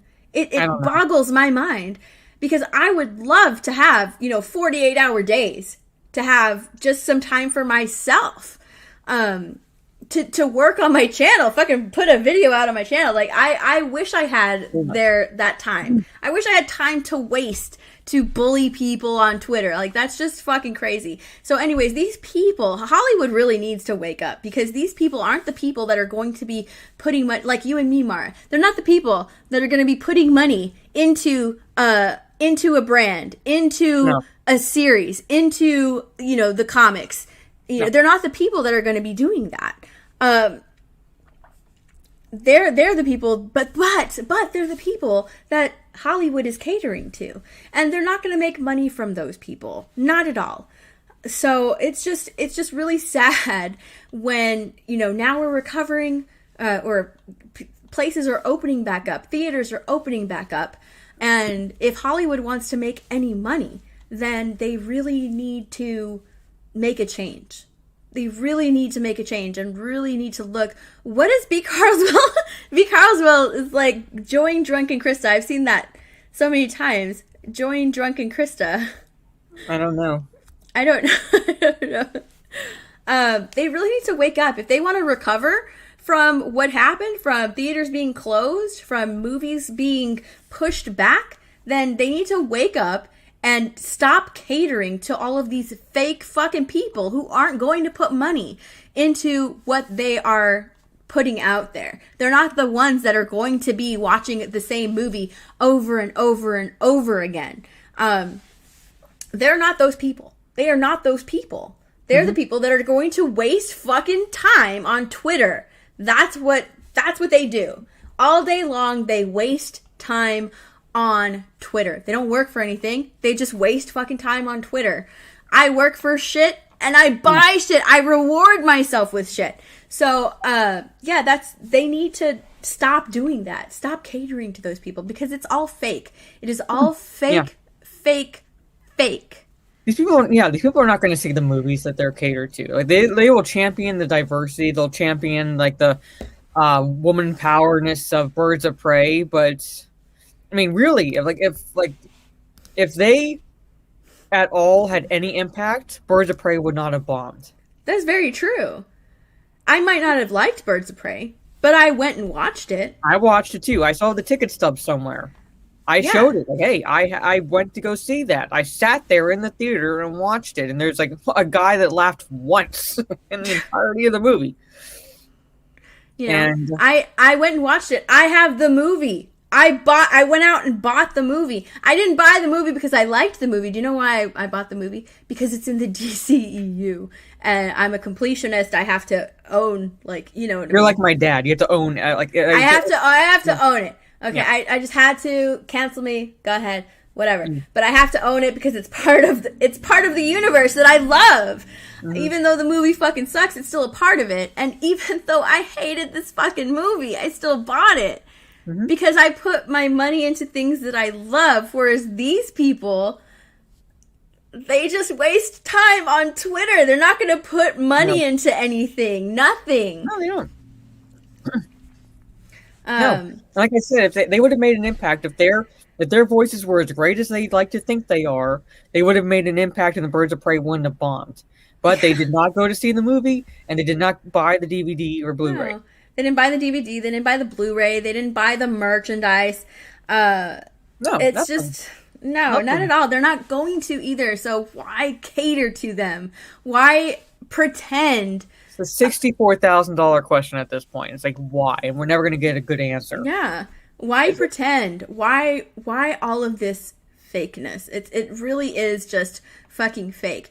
And I think that people in IRL, in real life, are seeing Twitter, these crazy Twitter people spilling out into actual society and being like, what the fuck is wrong with you? Yeah, pretty much. You know? And that's why I think that there's the pendulum is slowly, I say very slowly, switching because of the fact that it's spilling out into reality where we live. Actual people are like, what the fuck is going on? Yeah. Let me look into it. You know?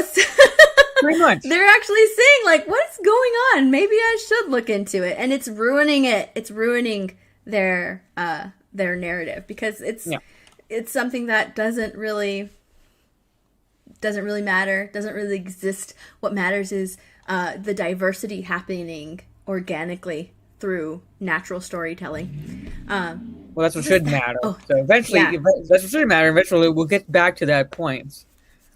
But it's going to be a slow process, I think. I do that too, but I didn't buy that movie. I did. Yeah. I bought the movie. Jesus. And B. Carswell said earlier that I guess Drunken Chris are playing Phasmophobia, so... Oh. Well, maybe we'll join after. 2 more articles to go.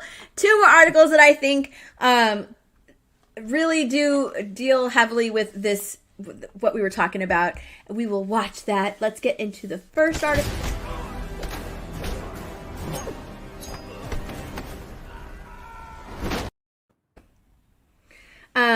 I totally and completely shared the wrong thing. This fucking StreamYard. Now you can like share a video file, and that's what I clicked on because I'm just used to just clicking share whatever. And now it's taking. There we go. It canceled out. Okay. Share my screen. Let's go to, what should we talk about first, Mara? Because we have 2 more things to talk about, and you know the 2 topics. Which one should we do first? I think that since we're kind of on the topic of diversity, how about we talk about how Idris Elba's not black enough? Okay. We will do that. Then let's talk about Idris Elba. This is on the Geeks and Gamers website. Oh my gosh. Pulling up an article from the Geeks and Gamers website. Let me put on... Oh my goodness. Let me put on my Jeremy hat really quickly. Join the Geeks and Gamers website. Jump in the forums for only $10 a month. You can become a premium member. Jeremy worked really hard on that website. He will tell you right now that he did. I put all my money into the fucking website, and now Twitter's taking my goddamn Twitter account away. So I'm almost at the point of being a male hooker if I can't get support on the fucking website, okay? Almost. I mean, almost. He'll get there eventually. But almost. Become a premium member on the Geeks Games website. Okay, Jeremy Hat is off now. Let's talk about this. This is an article written by Lyndon Hall of The Full Aussie. He wrote this article. Idris Elba's character isn't black enough, says the BBC's diversity chief. They've taken this so far. The pendulum has swung so far left. Yeah. I'm pointing right. So far left. Or it was like left to us on the screen. So far left that now we need a diversity chief. We've created roles specifically for diversity, but there's a catch. Yeah. You have to be the specific diversity. Yeah. Even within the check marks of diversity, there are tiny bullet points that you don't know about, and that's what we're going to talk about.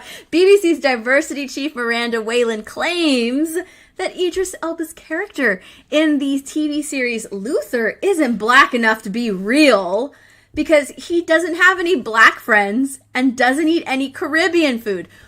What the fuck does that mean? I like how she says that his character is not black enough, and the reason she's given is because of black stereotypes. Well, even Caribbean food, though. I've never... Yeah. Is that a thing?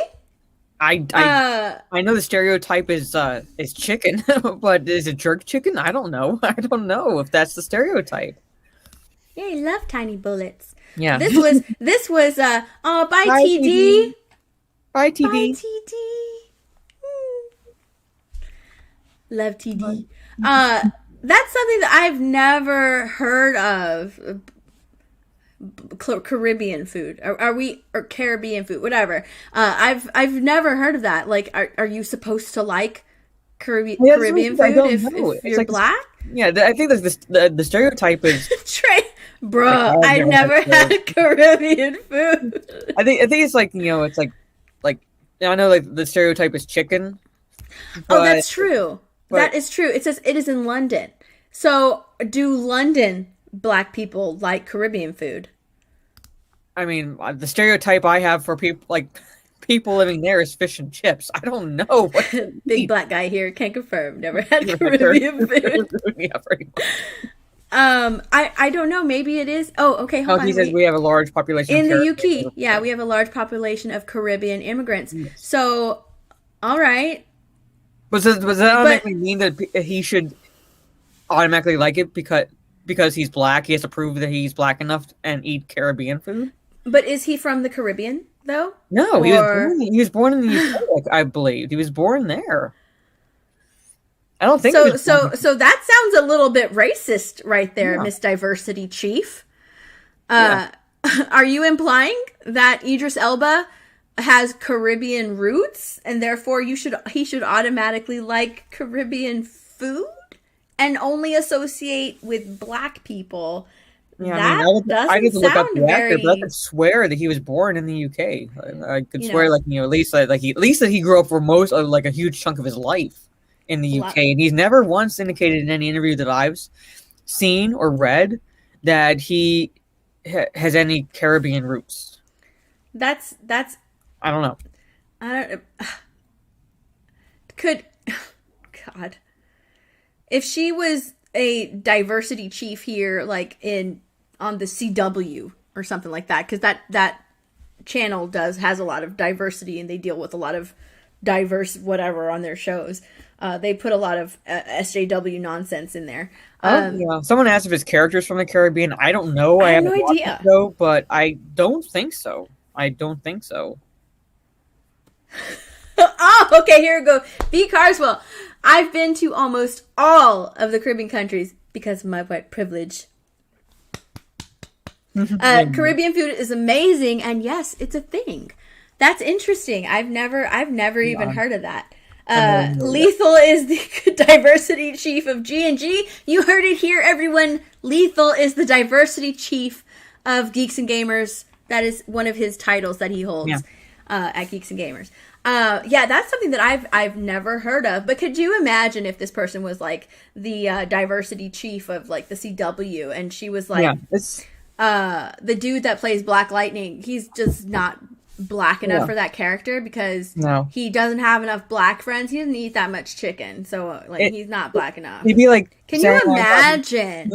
It'd be like saying I'm not Middle Eastern enough because I don't eat Middle Eastern food that much. I'm not Mexican enough because I don't like Mexican food and I don't speak Spanish. Yeah, we're not. Come on now.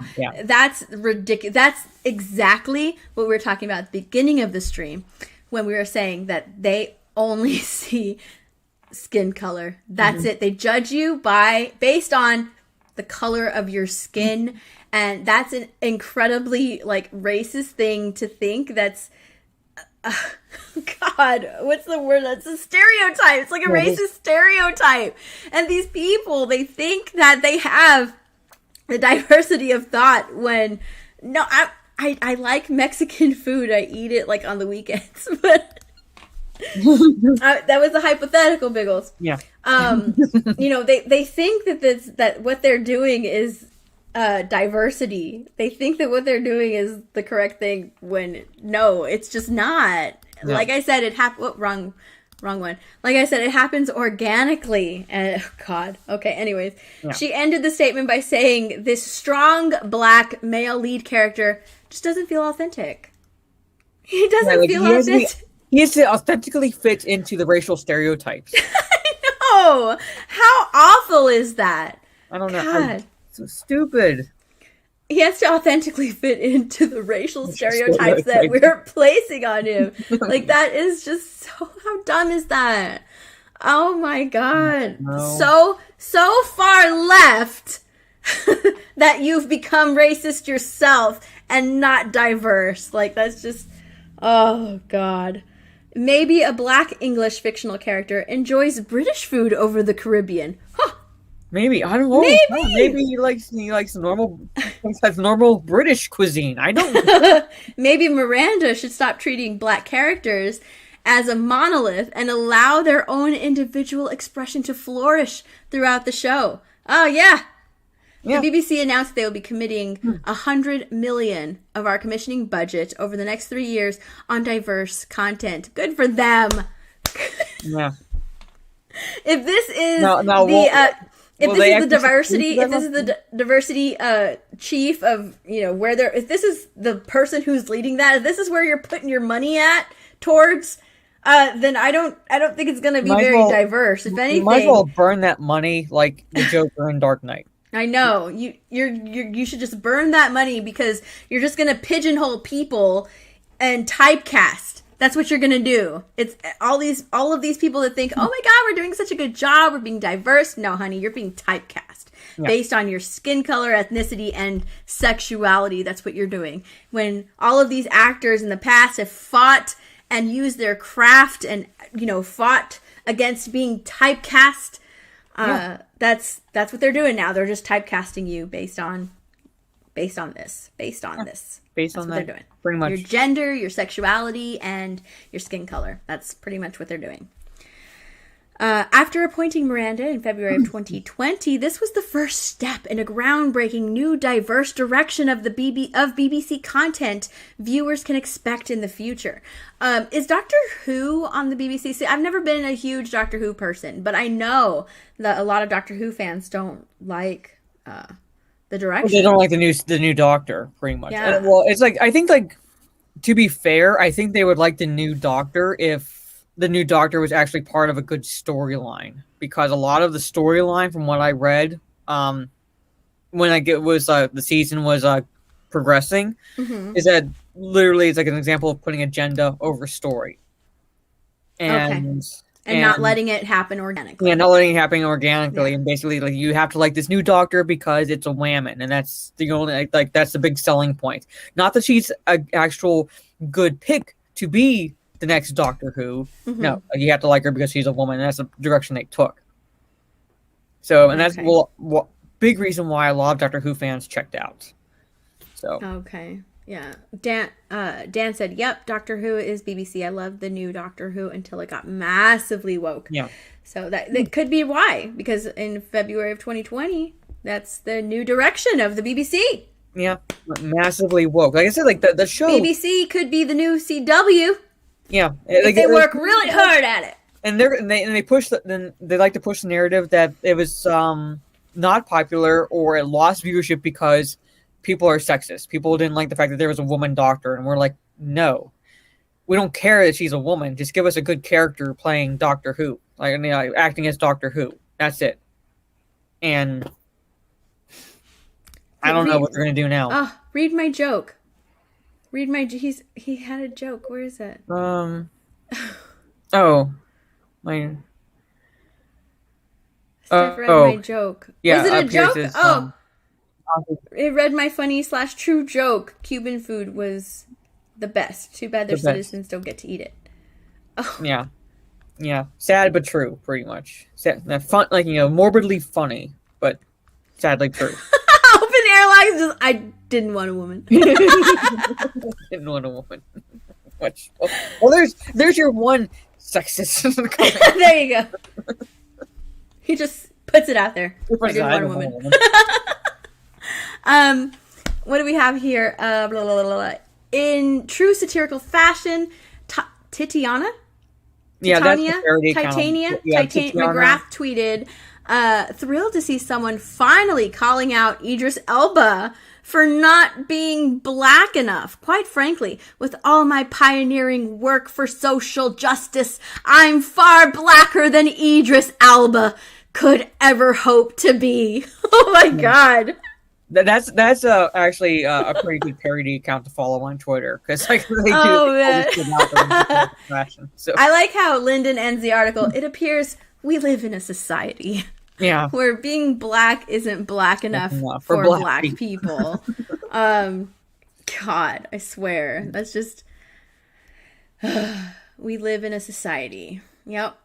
Yeah, pretty much. That we've gotten to a point now where it's normal. Okay. We live in a society. Live in a society, folks. We live in a society where people think that Twitter is real. All right. Final thoughts on that article before we switch to our last article. Yeah, basically we're fighting racism by promoting stereotypes. Good on you. Pretty much. That's what they're thinking they're doing, or at least that's like they're thinking they're championing fighting racism, but they're like, no, we're gonna pigeonhole you into a stereotype. Yep. Pretty much. Yep. Final article of the evening. Let's get into it.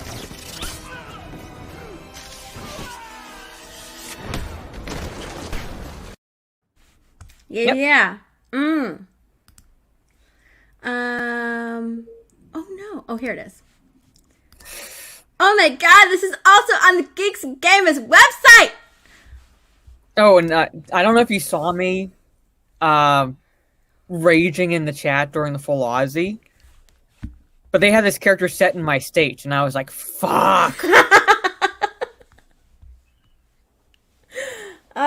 at that. This article is also on the Geeks and Gamers website.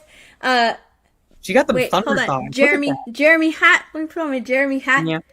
Join the Geeks Gamers website, start an account, become a premium member for only $10 a month. Check out the website. Check out the what is it? The Geeks and Gamers video game fact blast.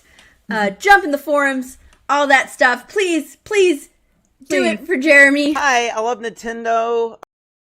So he doesn't have to become a male hooker that fast. Let me take that hat off. Take it off. This new Captain America. Woo! Look at that. This is the number 2. The second one we've got. Look at those thunder thighs. Like, she has no space between them. God. The first excuse me. The first Captain America that we received, was it last month? Well, the new one is going to come out in honor of Pride Month, so he'll be like in the future. So this will be will be the second one. This is the second one. The Pride Month Captain America was gay. Yeah. God. Yeah, not a stereotype there. No. Nope. This one just looks awful. Where? The latest Marvel hero to adapt the mantle of Captain America is none other than Nichelle Wright. This is the newest Captain America that's set to debut in July. Mm-hmm. Did it just go to another screen? No, it didn't. Okay. No. Excuse me. I just clicked on that. Whew. That's what she looks like, you guys. Yeah. I mean, look at that. I don't know. The first thing that I questioned was, why does she only have one pant leg? I know someone on Twitter pointed out that Jackie Joyce Kerner did that in the 80s, but most of the people living today don't know who she was. And not only that, but isn't she an athlete? Yeah, she's an athlete. I understand that like there's a fashion statement to that, but I also understand that there's like a reason athletically to do that as well. But for this case, but in this, yes, correct. In this case, it makes no sense. If you look at like the superhero costumes of like the Marvel superheroes in the Marvel Cinematic Universe, like their costumes have some functionality to them, right? Like they look good. They're really fine costumes. But there's functionality to them. Like that's why like when Captain America in the first Captain America movie, like he had like that literal Captain America costume. It looked like a costume because he was promoting what was he promoting? I can't remember. Bail bonds or something like some shit like that. Yeah, I can't remember. Like basically like but whatever he did during World War II, promoting. Yeah, he was like he was performing in that sense. So he had like a performance outfit on, a costume on, and that's what this looks like. It looks like it's a costume. Yeah. It doesn't look like it has any functionality to it. Where like the one that he later on uses, there's functionality to his costume. Even Black Widow, I mean, it's sexy and chic, sleek looking, but there's functionality to it. There's a reason it's that way. Whereas this, it just looks like I feel like there's some danger to having a leg exposed like that. I don't know. She must have ripped the pants and just decided to pull one leg off, because that's what I'm thinking when she tried to squeeze herself into that costume, because it's just there's no functionality to that. And what's with the hood? Seriously, what's with the hood? You have to have like you have to have 3 different costumes. Like I don't. It's I don't like get one. it. It's and like one costume, but then she has like a jacket or coat or whatever you want to call it with a hood. Is that for like when? I just don't understand like the functionality behind that. Not only that, but it's awful. I'm like saying, I'm looking at this going, it's awful. Why do they always have to have purple hair? I don't know. Mara, why? I don't know. Is purple? Let me Google that. Is purple like purple some hair, sort of power color? Is it a power color? Purple hair. Why in the world? Purple hair, if I remember correctly, is a sign of lesbianism. That's like what I heard someone say. I'm not saying that as fact, but that's what I heard someone say at one point. That like it's kind of like I don't know if they were just like bullshitting or what, but that's what I heard. See, it says here the color purple is often associated with royalty, nobility. Well, the color itself, yeah, but there was luxury, like power, and ambition. Yeah, within like the purple. demographic. Purple also represents meanings of wealth, extravagance. It's interesting that they use that color. Oh my god. Oh, give me a fucking break. I swear. Is Mark frozen?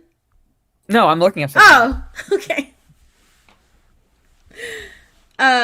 Purple. Oh shit, I didn't pull it up. Purple hair. It's the hair color you go when you go woke super saiyan. Yeah. Oh man. I feel like they're designing characters with affordable cosplaying in mind. Like, who would want to cosplay that though? Who? This design is awful. It's awful. And not only like the design is awful, the character is awful, the art is awful, the costume is awful, but look at how big her feet are. Look at those big fucking boots. The thighs and the boots. The way she's built, it looks like she's not very tall. It doesn't look like she's very tall. She looks very short the way she's drawn, but she looks short and with big red clown feet. She looks like a dwarf, pretty much. She's got them clown shoes on. Like, it looks really bad. The lack of symmetry in her legs is messing with my OCD. I'm sorry about that, Sling and Brave Megatron. Oh, wait, where is it? Maybe she's part Hobbit. Maybe. Their new target audience. That's the thing, though. again, like I was saying earlier, their new target audience doesn't buy any of this crap. No. They don't purchase it. They will celebrate and congratulate this artist on Twitter for this quote-unquote beautiful work of art and diversity and bringing this character to life. They're not going to fucking buy the comic. Yeah. They're not going to. That means I have to buy this? No. Yeah. You have an option to buy it. Oh, it's an option to buy. I'm just going to skip over that option and just like congratulate my girl here on Twitter. That's cheap. It's cheap. It's free. And if it's free, it's for me. That's what they're going to do. Because the real, I said it this morning too, the real victims here are the comic book shops, the comic book owners who have to actually buy these fucking comics and try to sell them.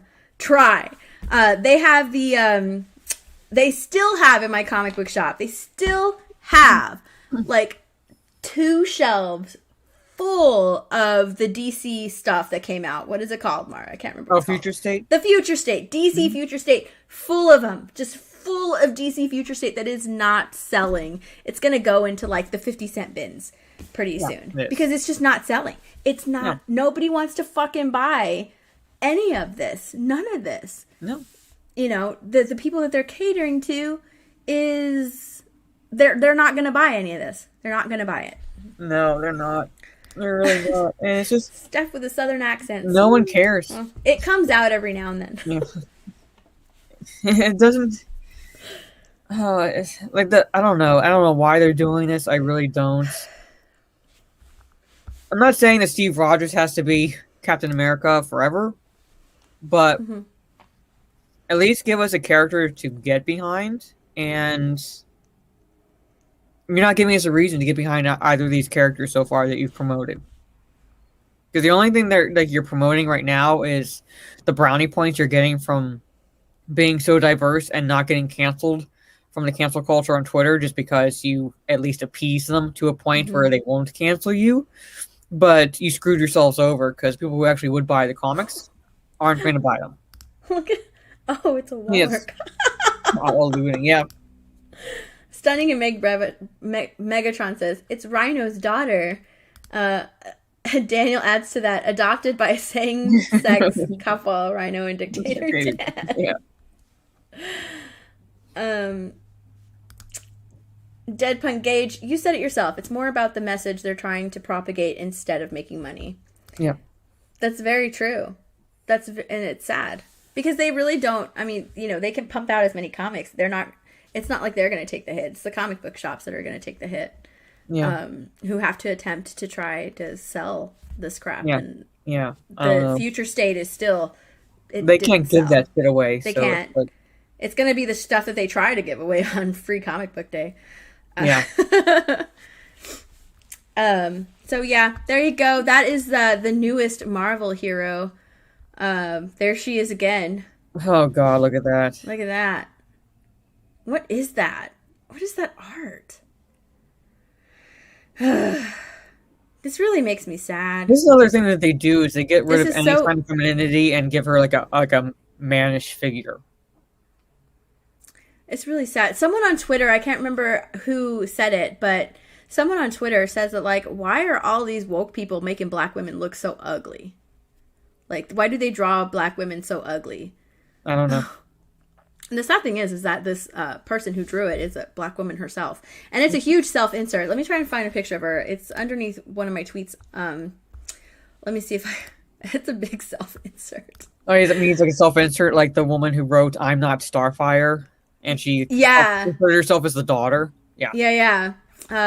God, someone who was defending this put like her photo there. And I was like, you're not helping. You really shouldn't You're have. not helping, really man. Let's see if I can find it. Oh my goodness. Hold on. Take over the chat, Mara. I'm trying to find it. I'm trying to find it. Let's see. Paula says it's not about the money. It's about sending a message. Agreed. Stunning Brave Megatron calls her Captain Thunder Thighs. Yeah, I found it. Here you go. I found it. Let me share. Nope, that's not it. This one. Boom. There we go. Oh, yeah. Self-insert. At least she's smiling, but you can totally tell. Yeah, that's a smile as if, like, she's still judging you. That's the thing, too. Oh my gosh, I totally completely skipped over that. But yeah, look at that. Boom. Self-insert. That's the thing, too, is that this new Captain America, I mean, she doesn't even look like she takes pride in the country that she's supposed to be protecting. She looks pissed. She looks pissed that she has to defend and protect both white people and black people. Like, she looks pissed about that. The face that she has is the face of someone who would 100% judge you and judge whether or not she would help you. Yeah. Like, that's the type of art that you create. By the power of demanding to see the manager. That's like a literal Karen right there. Gosh. She asked for you to give your victim status card. And if you're not victim enough, then you don't deserve my help. Like, that's what she looks like. The face that she's making is, you're not worth my time. Or, sorry, you're already white, you got this. Like, she looks like a disgruntled Best Buy employee. That's one way to put it. Here we go. Woke heroes who will save you while sighing. Okay, fine. Like, that's the look that she doesn't look like she is proud to protect America. She's proud of what she stands for. No, she's just like. No, just like, really? Really, I gotta save you? Sigh. Like, why are you making me wear this shit? Yeah. I look like a fucking idiot. That's pretty much what. Oh God, it looks horrible. David L. I'm white, so I guess I'm fucked. Yeah, there you go. Pretty much. Oh man.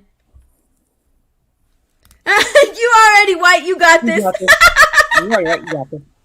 Yeah, I mean, come on. Like, that's what she looks like. She's just like, I'm gonna judge you. I'll judge the situation whether or not I'm gonna help you. I don't. Like, hey, Thor, you go save all them white people. I'll work my stuff over here. Or like, I'm too bothered to help you guys right now. I'm too busy.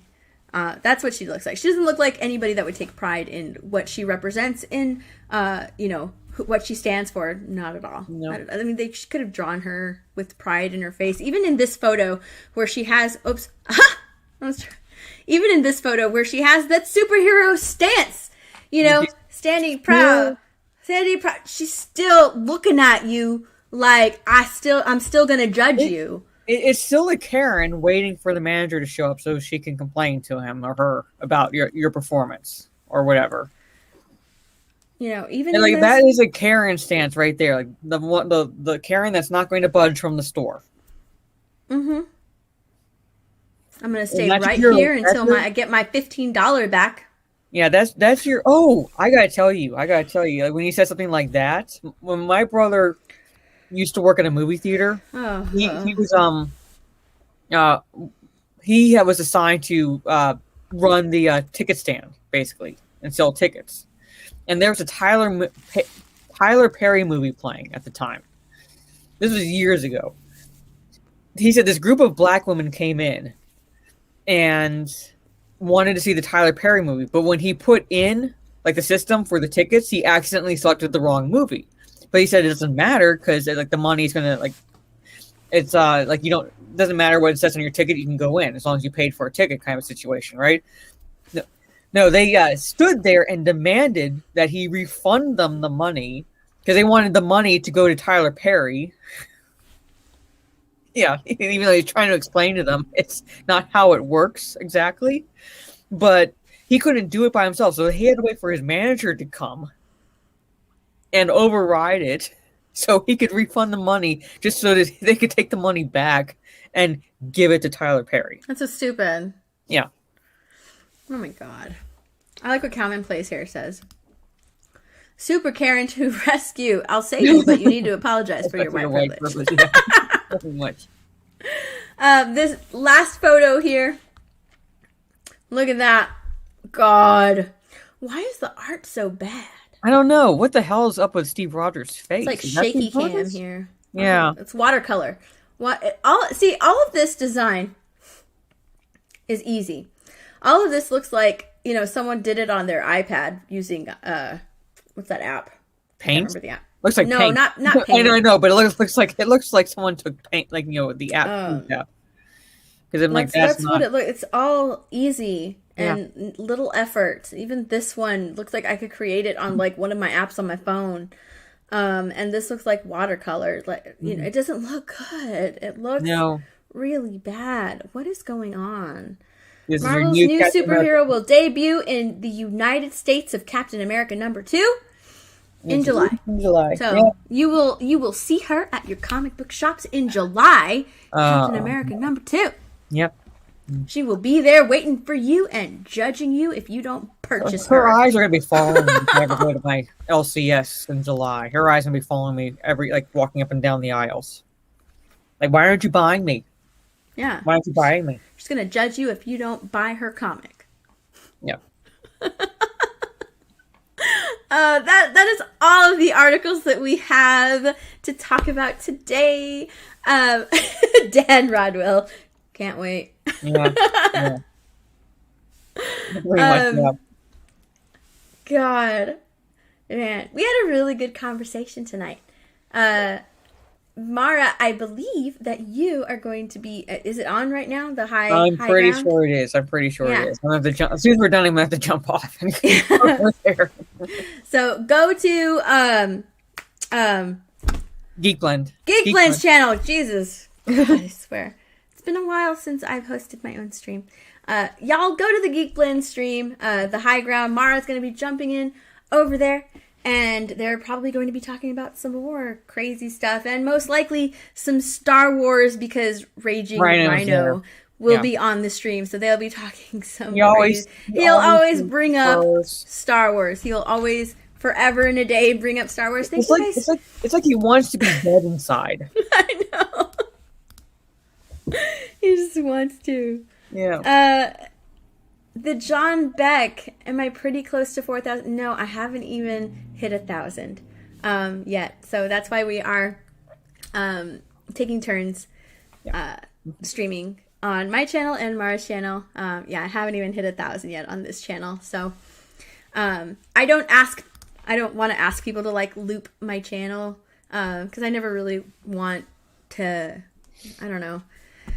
I don't like asking people to do that. If you want to do that on your own, it's fine. I will. Yeah, see, Queasies. Y'all put Steph Fits on loop. I don't like asking for that. I know that, like, I work towards it on my other channel, and I have enough hours over there to be monetized twice. But I can, work for it again on this channel. If you want to loop, I appreciate it, but I'm not going to ask anybody to do that. So yeah, I work towards it again. But yeah, thank you guys so much for hanging out with me. It's been a minute since I've streamed on this channel just because I've been so busy working like 12 hours a day. Oh my gosh. My eyes are literally twitching. My eyelids literally twitch because I don't get enough sleep because I work so much. Yeah, go to bed, woman. I know. Oh, thank you. I know. I don't know how many times I can apologize to Biggles for doing that. You shouldn't complain. You got all those cool makeup tips. Here we go, Dan. Here we go. Thank you for supporting people's birthdays. Happy birthday to everybody who has a birthday, Mara. Mara, you know what to do, girl. Happy birthday, people who had birthdays this week. Woo! Yep. There you go. There's my tattoo. Nice and good. Yeah, thanks for hanging out with me this week. Tonight. God, I'm so tired. Oh my God, I'm gonna fall asleep as soon as I get off. I really appreciate you guys in the chat so much. Thank you so much for staying here and hanging out and, watching the stream and interacting with us throughout this entire stream. I really appreciate it. Mara, do you have anything coming up this week? I don't plan videos. It all depends on what topics are out there. I can say for certain that I most likely will not have a video out on Monday because I have to drive out early to my brother's house to watch my niece, and that involves being family Uber for my brother when he gets his car repaired. So I gotta leave here like early. Don't know when I'm getting back. Playing D&D tomorrow with my group, so not gonna be on Twitter that much tomorrow. So look for hopefully videos. I'm going to try to have another Wednesday night live stream. I'm going to try to make this kind of like a permanent thing. It's called The Cringe Factory, where I talk about basically what it is, like, manufactured outrage and cringe, basically, in pop culture news and things like that. So, and last one got pulled because I was showing a Monty Python clip. You can upload it to Twitter, YouTube, but you can't show it through YouTube, apparently. Yeah, so I'm going to try to do that as maybe like a stable fixture. So look for that, 8:30 p.m. Eastern, roughly. About an hour-long stream I try to do. And then our stream, of course, Saturday evenings. I think next week will be on mine, but we'll see. We'll see what everything turns out to be. It could be on her channel again. I have no idea. I don't plan ahead at all, but we'll see. But eventually it'll be on one of our channels. Yeah. I just realized I need to change my background. There you go. And yes, I am a nerd. Phantom Menace. I play D&D. Okay, guys, thank you so much for hanging out. I really had a lot of fun. Thanks, Mara, and I'll see you guys later next time. Bye, everybody. Bye.